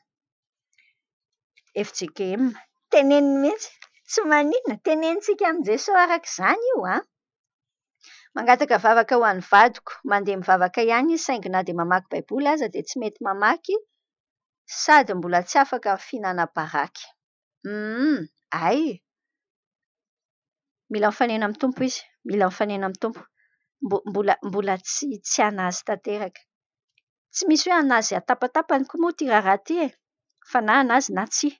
Dia hivavaka mihitsy tsika ahatonga anazy resy lahatra ny filazantsara. Rehefa hoe resy lahatra ny fitiavan'i Jesosy, tsy resy lahatra fotsiny hoe ndeha hivavaka amin'izay tsy izay endrika izay fotsiny fa tena resy lahatra hoe finona no nataon'i Jesosy ho anahy. Rehefa mahafantatra an'izay nge ny olona anankiray dia tsy te hanota intsony izy. Dia izay manafaka anazy izay fitiavan'i Jesosy izay dia izay ny mandeha makany ny hevitry ny vavakintsika hivavaka ho an'izay fanafahan'ny tompo azy izay mihitsy sy hibebahany marina andraisan'ny filazantsara. Mangataka vavaka fa anao anitatra trano fonenana raha sitrapon'Andriamanitra dia entintsika amin'ny tompo koa izay. Manana Nada izay efa maty 10 taona lasa ny vadiny. Miara-monina amiko voafatotry ny toaka hatramin'izao ary tsy mahita asa. Efa manaraka ny torohevitra eto amin'ny RVM fa mangataka torohevitra mba hialako amin'ny tebotebo sy ny alahelo azy. Indrindra ny mba ahaizako mangina tsara mandra-pifanenany amin'ny tompo. Okay. Ndikany manana ratra naty matanjaka be io anadahanao io maty ny vadiny dia niampita tany amin'ny toaka izy izany mieritreritra hoe ny toakany manao pansement nefa vao maika vitany viraviray ny fahavalo dia angataka torohevitra ho anao mandra-pikasihan'ny tompo azy. Inona moa ravako fa dia mitombo amin'ny fahalalànan'io Andriamanitra io. Za mangataka anao hoe ataovy isan'andro ilay Efesiana 1 ho vavaka. Efesiana 1:7-10 atao vavaka ho anao isan'andro. Vavaka ho an'io anadahanao io isan'andro. Indraindray misy fotoana tsy hita intsony izay hoentina amin'ny tompo fa hoeto amin'ny tompo. Hisokatra manokana ny masonao ahafantaranao hoe fa inona ny zavatra vitan'Andriamanitra. Mahatonga an'ilay teboteby any anatinao, mahatonga an'ilay teboteby satria ohatran'ny hoe tsy hita hoe aiza ilay Andriamanitra miasa fa arakaraka ny sokafany masontsika dia mahatonga antsika mihamatoky, mihamahafantatra tsika hoe ay moa izao Andriamanitra ary te hanao fanamby hampanao fanamby anao mihitsy hoe ndao hianatra mijery ny kasika Andriamanitra, tsy mijery fotsiny fa mitolagaga mikasika Andriamanitra kely be. Ilay kely ohatra hoe resaka manao sakafo ianao an-trano, resaka mifampiresaka amin'ny kely dia misy zavatra mety zavatra majinika fa higaga ianao, hitolagaga ianao any anatinao hoe Jesosy kay kasika ao iny. Andao hianatra an'izany tsika dia mitombo ny fahatokiana ao amin'ny tompo fa heveriko fa amboarin'i Jesosy koa ianao. Rehefa manana finoana ange-tsika ilay izy tsy resaka hoe kely ilay finoana sa be fa resaka kalitao an'ilay finoana. Ilay kalitao fa tsy ilay habetsany. Ilay kalitao an'ilay finoana no tadiavin'ny tompo. Ilay finoana tena miorina tsara ao amin'i Jesosy hoe io Jesosy mitendray mbavy ianao, amin'ny maha Jesosy anao. io Jesosy manana ny fotoananao ianao izay ekeko izay fotoananao izay. Dia hitanao hoe milamina ny any anatinao any. Afaka manompo ampifaliana fa izay nge ilay ataontsika amin'ny olona io ilay ataonao amin'ny olona ao an-trano. Mandreraka be ilay olona fa mbola manompo azy amin'ny fifaliana sy amin'ny fitiavana ianao dia hitanao hoe way ary miova fa io misy zavatra hovain'ny tompo any anatinao dia miova koa izy. Any mahereza. Mangataka vavaka fa mitady tokotany ao Antsirabe dia tsy mety mahita izay tena ilaina fa ohatra miodikodina sy lany andro fotsiny na dia mahita sahaza aza ohatra miova hevitra mandrakariva ny vadiko. Mitady tokotany titre borné zahay 2 hatramin'ny 4 hektara ao Antsirabe. Enonao izany tahirizitsika tsara ny numéro telefônina ato dia raha ohatra ka manana an'izany ianao mpihaino radio vaovao mahasoa io mety ny teneno alefa maheno an'izao dia teneno anahy moramora fa izay. Sa tonga dia omeko anao ilay numéro rangahy raiso fa sao dia mahasoa anao 034 69 izany any 034 69 425 67 034 69 425 67 iny izany. Olona mitady hividy tany io izy 2 hatramin'ny 4 hektara any Antsirabe. Izao ny zavatra teneniko anao ravako. Rehefa izay ilay Kolosiana 3:7 aloha nefa kitsika sy ianao vetivety aza taitaitra ianao ny amin'io fa isaorin'ny tompo hoe tsy mbola misy mahafa-po, isaorin'ny tompo. Io ne afaka ataon'ny tompo hoe klik. Ohatra ny hoe indray mpimaso ohatr'izay dia io ilay tany mety hain' Jesosy nge izany. Fa mihina tsy ataony an'izany ka tsy izay mahaliana azy fa ny amboatra anareo mivady kely, ny mahaliana azy dia ny amboatra ny finoanareo an'ny tompo, ny mahaliana azy dia ny amboatra ny faharetanareo hisiasa tanteraka mba ho tanteraka sy ho tonga ohatra nareo ny Jakoba 1:2. Izao ilay voalazany amin'ny Kolosiana 3:7-5:12 ary ao ka hanapaka ao am-ponareo ny fiadanan'i Kristy fa ho amin'izany ny antsonanareo tena iray ary ao ka ho feno fisaoranareo. Inona no tiako ambara aminao amin'ny teny fototra ny dikan'io teny io dia manambara izy hoe aoka ho masotsivana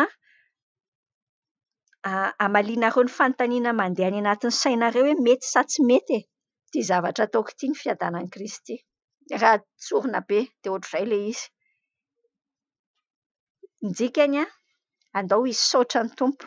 Rehefa mbola misy zavatra tsy mety rehefa misy hoe ohatra mandamoka ilay izy, ohatra tsy mety, misaotra ny tompo, misaotra Jesosy fa tsy an'izany lalanao. Ary ao anatin'io koa nefa sady mianatra mandeha amin'ny fanahy. Tsaronao ilay teneniko anao, ilay sa mbola tsy niteneniko anao? Efa ka ao amin'ilay tranon'ilay mpanompon'Andriamanitra anankiray ino ilay Joyce Meyer izany tantaraiko anao izany fa marika anaty saiko ato ilay izy hoe ao anatin'ny tranony eo amin'ny lalantsarany eo dia soratany ngeza be hoe fahasorenana mira asan'ny nofo. Ary lasa miraikitra anaty saiko mihitsy izay dia hitenenako hoe eny tokoa jereo fandrao dia misy asan'ny nofo mandeha ao anatin'ilay izy, misy fianteherana amin'ny zavatra vitany tena, misy tsy fiankinana. Io nge zavatra ohatran'ny zavatra kely fotsiny dia efa mampiova an'ilay raharaha. Ianao izany mahafantatra hoe kristianina ny tenanao dia ianao efa miteny iny anie efa apetraka amin'Andriamanitra ny zavatra rehetra fa ny marina tsy hoe ny marina mety ho marina efa napetraka tamin'Andriamanitra ilay izy fa rehefa vita ny amen tamin'ny fametrahana io tompo apetraka aminao ilay tany. Vita ny amen dia netiko indray ilay entana dia izany no miketrika an'ilay izy. Azonao ilay mampatonga antsika mandeha amin'ny nofo fa mianatra isika mandeha amin'ny fanahy.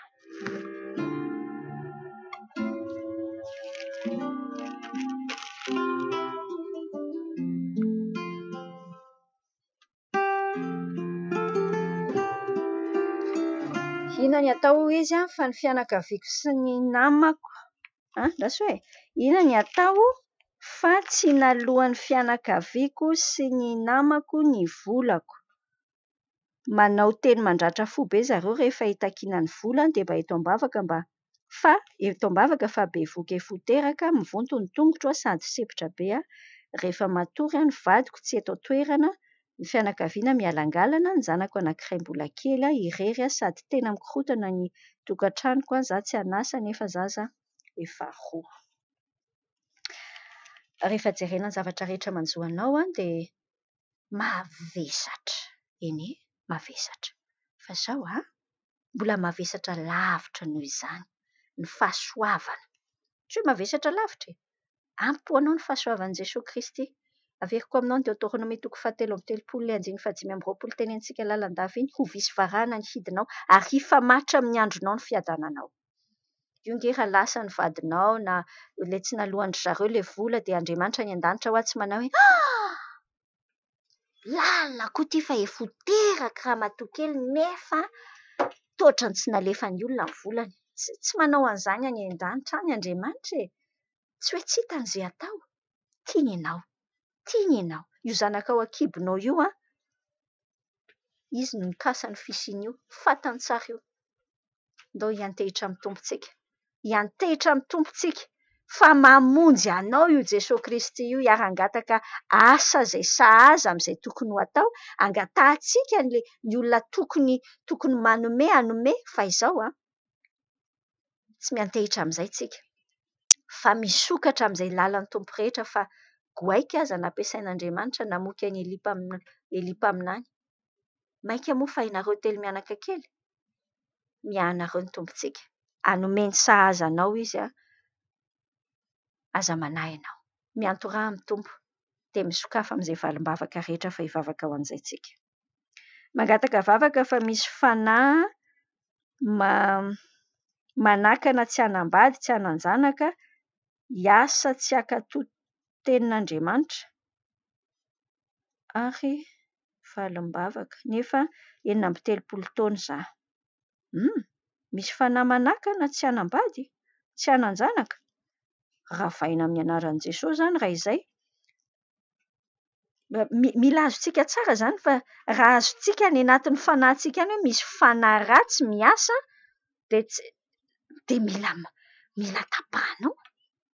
Mila miasa ianao ao anatin'io. Ilay miasa iny mandroaka ny asan'ny devoly. Vandreneniko anao teo ilay Luka 10:7-20 nomen'Andriamanitra fahefantsika. Tsy manam-pahefana amintsika izay asan'ny maizina any. Tsy manam-pahefana aminao nge ny asan'ny devoly raha tsy avelanao e. Averiko aminao indray Tsy manam-pahefana amintsika ny asan'ny devoly raha tsy avelantsika. Aza avela ary. Aza avela. Meteza ianao hijoro. Fa ao anatin'io koa mieritreritra tsara ianao hoe tsy fantatro na mila mandinika tsara ao anatrehan'ny tompo dia manoka tena mihitsy mandinika hoe Jesosy za ve nataonao hanambady sa tsia. Mila azonao tsara fa fahasoavana iray manokana tena fahasoavana be. Hany ka mahatonga ny apôstôly Paoly miteny hoe satroko tohana daholo nareo inona izay tsy manambady. Satria fahasoavana be nge tsy manambady. Izay manambady hozy ny apôstôly Paoly dia tsy maintsy miany ilay vadiny sady mieritreritra ny asan'ny tompo izy miany ilay vadiny tsy maintsy mizarazara tahak'izay. Fa ny tsy manambady dia manana fahasoavana manokana. Nareo rehetra izay mbola tsy manambady ary tanora-tsaina. Ianao io tsy manambady io ankehitriny akao fiza ny fiainana izany ary manontany tsara amin'ny tompo hoe natokana hanambady ianao sa manana fanomezam-pahasoavana tsy hanambady koa. Misaotra ny tompo lehibe fa efa miresaka SMS vaovao tsika izany dia avy eo hivavaka. Misaotra ny tompo lehibe fa raha tsy niaino ny toriteny sy fampahirazana ataonareo tato amin'ny radio dia tsy toy izao. Solafaka teo amin'ny fiainana teraka dia tsy azo efa notezaina roa volana sy tapany. Lany tanteraka ny vola teo an-tanako satria natao tany amin'ny couveuse. Kivy tanteraka fa sady tsy vady, tsy zanaka, tsy vola. Fa marina amiko ilay Salamo 7:170 soa ihany anam-pahoriana ianarako ny didinao izany. Ilay tompony asa anie hanampy hery anareo azahoantsika mitory an'i Jesosy. Marina ny ianao ravako dia mampahery anao. Iroso mivavaka tsika.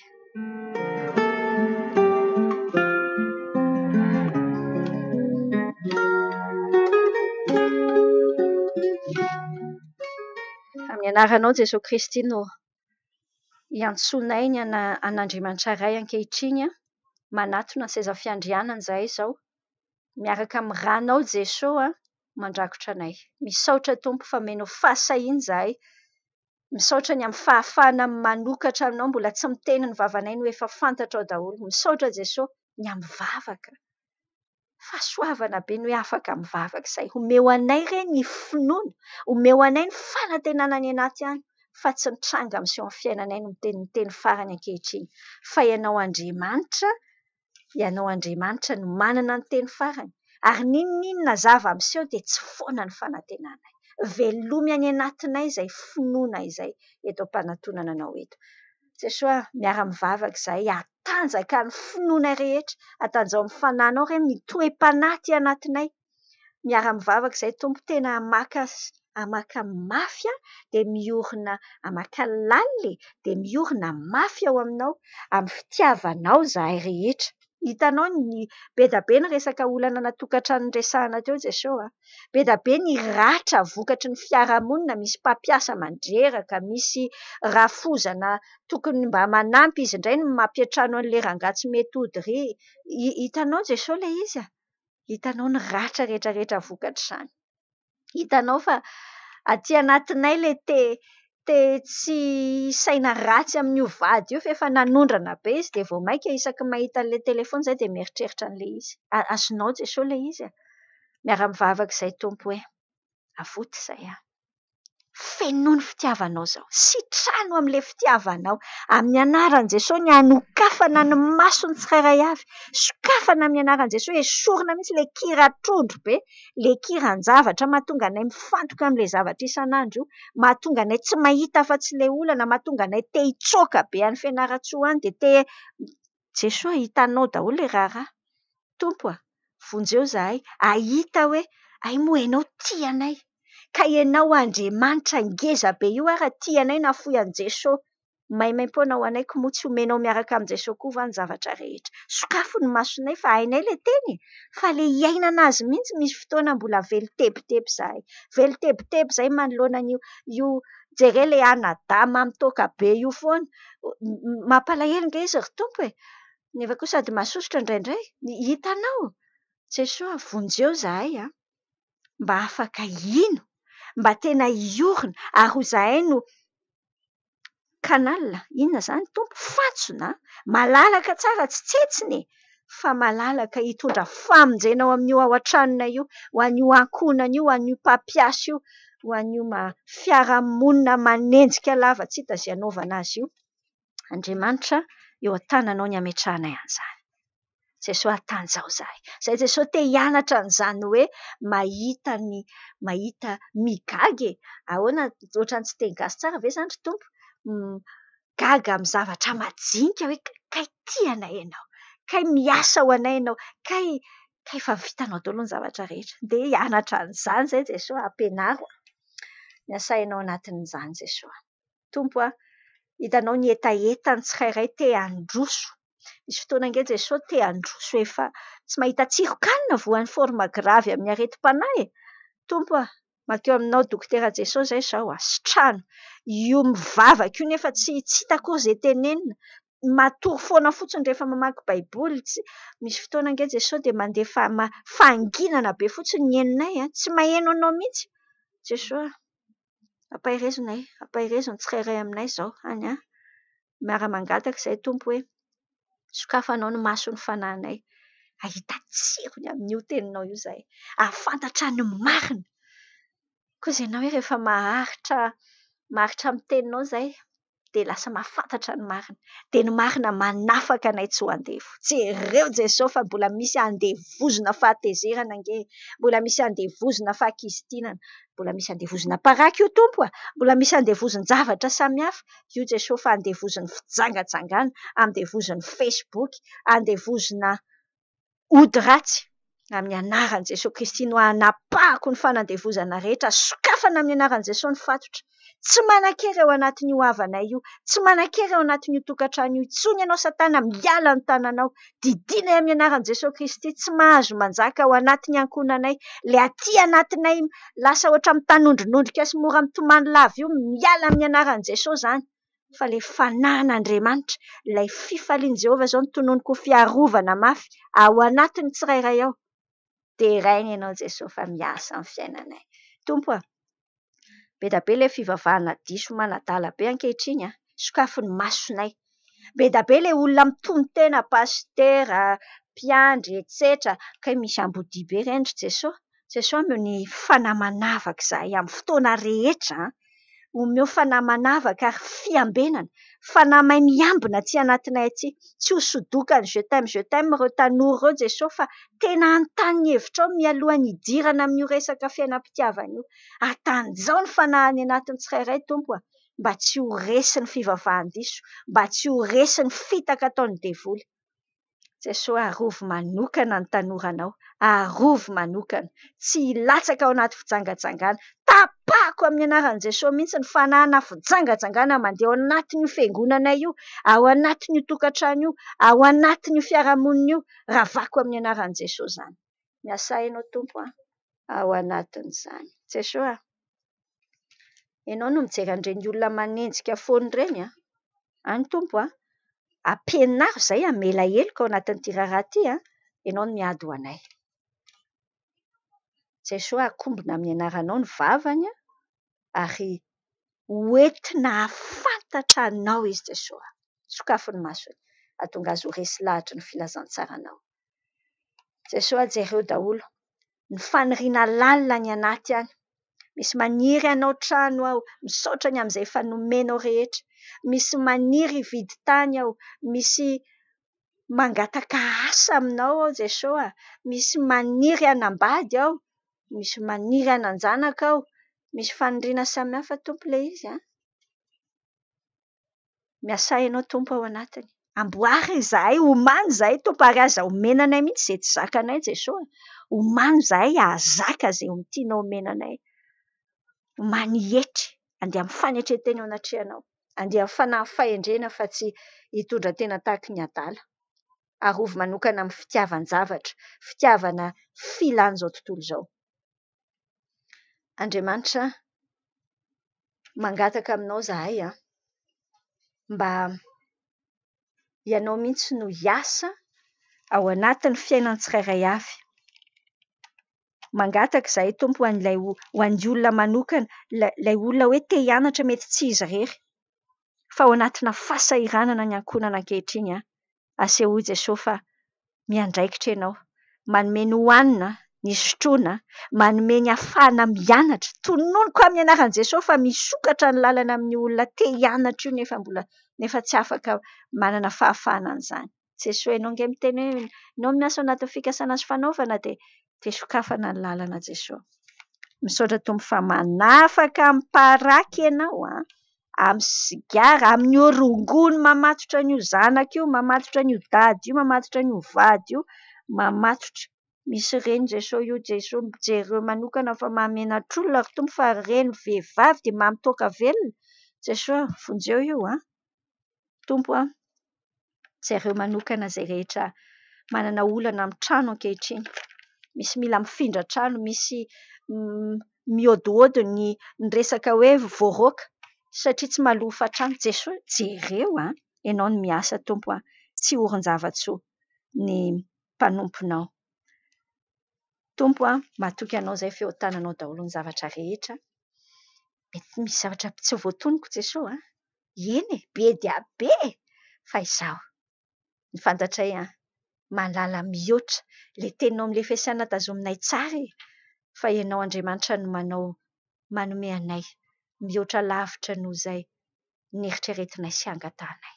Fa manana fahefana amin'izany ianao ary fantatro fa tiany tsirairay ianao vaingio ny ankonana tsirairay. Jereo manokana ny salama rehetra. Misy marary lamosina io, misy sepitra io Jesosy, misy mbola marary ny Covid io, misy marary ny tebotebo io, misy marary ny tahotra io, misy marary vavony io Tompo misy marary nify io misy marary vanitaolana io, misy voankista be, fibrome. Jesosy jereo daholo izany rehetrarehetra izany apetraka eo amin'ny faritra marary io ny tananay amin'ny anaran'i Jesosy Kristy.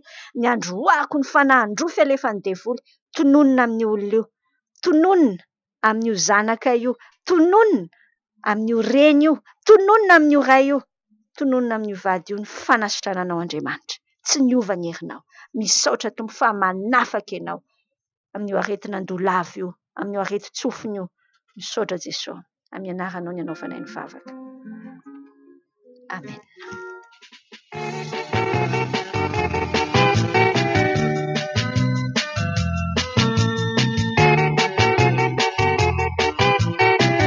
VAHAOLANA AN-TAROBY. Fandaharany RVM iarahana amin'ny zandrikelin'i Jesosy Kristy Tiana Fanantenana miaraka amin'ny mpiain'ny Radio Vaovao mahasoa.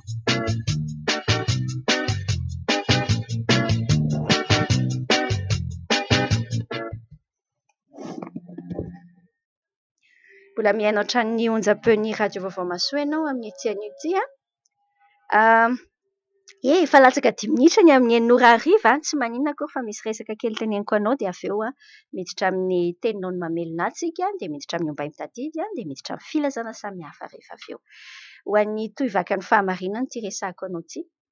Ao anatina fotoana manokana amin'ny fiainantsika isika izao dia izany fotoana manokana izany mila fomba manokana hiatrehana ny fiainana.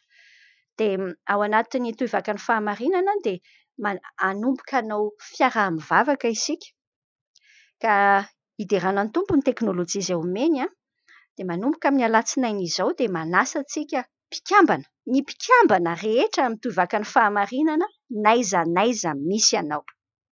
N'aiza misy ianao dia afaka mandray anjara miara-mivavaka isika. Nga zany possible raha tsy ny teknôlôjia, misaotra ny tompo fa tao anatina confinement dia misy fomba ahafahana mivavaka, misy ny antsoina hoe Zoom any amin'ny internet. Izany Zoom izany zavatra installenao ao amin'ny telefoninanao dia mampiditra crédit ianao mety arivo ariary fotsiny dia efa afaka ampiasainao mandritry ny adiny iray dia hiditra ao anatin'izay fiarahana mivavaka izay tsika ao anatina eo amin'ny internet izany tsika no manao an'izay fiaraha-mivavaka izay amin'ny telefoninanao na ordinateuranao, n'aiza misy anao dia afaka manao an'izay na any amin'ny faritra ianao na any ampitan-dranomasina ianao ka efa mpikamba amin'ny tohivakan'ny fahamarinana ianao dia manasa anao izay raha hivavaka tsika isaky ny alatsinainy, manomboka amin'ny alatsinainy 17 aogositra ho avy izao izany, amin'ny 4 ora sasany alina hatramin'ny 6 ora sasany alina.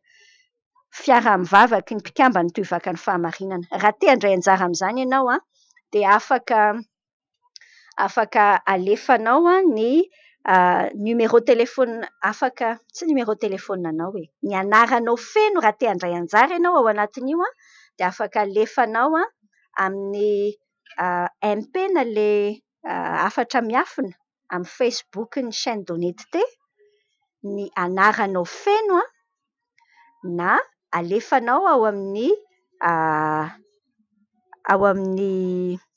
ina moa email, ao amin'ny email ny chaîne d'honnêteté @gmail.com na alefanao amin'ilay lahara-tariby izay hoeninao anatin'ny filazana samihafa antsika dia misy lahara-tariby afaka alefanao SMS hoe za te handray anjara amin'izay fiaraha-mivavaka izay.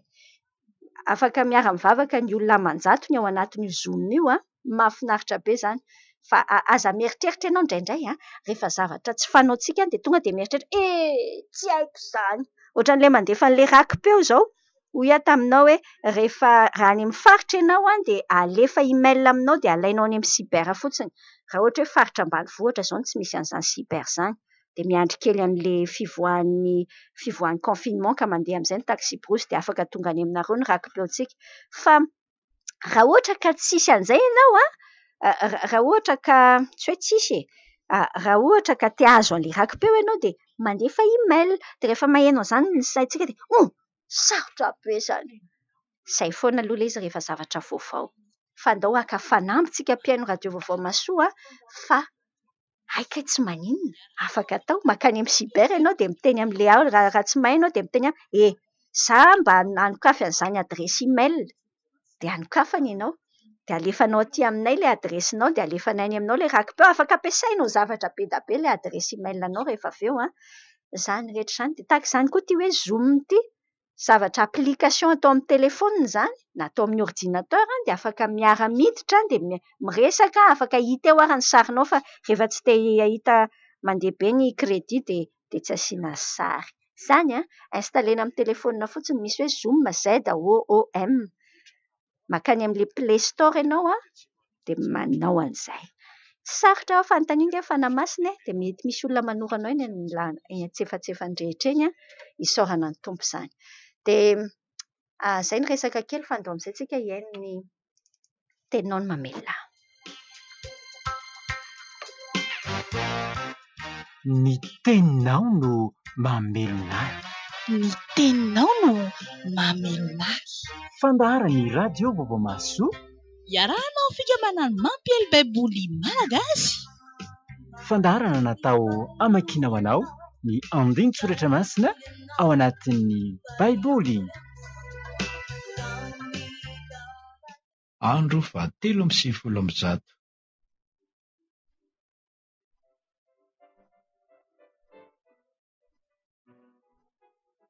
Isaia 2:20. Toizanao amin'ny Isaia 2:20 izany. Inona re zato manjoanareo dia miakatra eny an-tapitrano avokoa ianareo?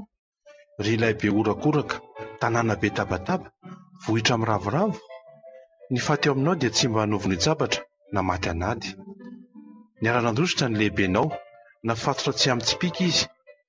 Izay rehetra hita tao aminao dia ny arana fatotra, na dia nitady andrositra lavitra aza. Koa izany no anaovako hoe mihodina tsy hijery hafa hitomany mafy dia mafy aho. Aza dia fatra mampionina noho ny fandrikanana ny oloko zanaka vavy. Fa ao amin'ny lohasahan'ny fitahiana dia misy andron' Jehovah tompony maro, andro fitabatabana sy fanosihosena sy fahaverezan-kevitra ary fandravana ny manda sy fidradradradrana makaohatra ao an-tendrombohitra. Ary lama mitondra tranonjanatsipika mba amin'ny kalesy misy olona sy mpitaingin-tsoavaly ary kira manaisotra ny fonina pinga. Izay tsara indrindra amin'ny lohasahanao dia feno kalesy ary ny mpitaingin-tsoavaly milahatra eo am-bavahady.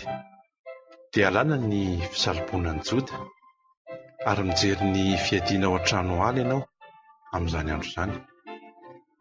Ary hitanareo fa banga be ihany ny tanànan Davida ary mamory rano avy amin'ny kamora ambany ianareo. Isainareo ny trano an Jerosalema ka dia ravanareo ny trano hoety manamafy ny manda. Miady lavaka famorian-drano eo anelanela manda roa ianareo, halehan'ny rano avy amin'ny kamoriely, kanefa tsy mijery izay efa nanoman'ireo zavatra izao ianareo, na mahita izay mikasa azy hatry ny fony ela. Ary amin'izany andro izany Jehovah ny tompony maro hiantso fitomanina sy fahoriana sy fiaratana ary fisikinana lamba fisanana.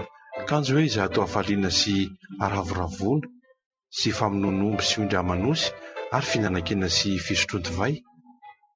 Aoka isika hinana sy hisotro, fa rahampitso dia ho faty. Dia nambaran'i Jehovah tompony maro teo an-tsofiko izao. Tsy havela mihitsy hambara-pahafatanareo izao elokareo izao, Jehovah tompony maro.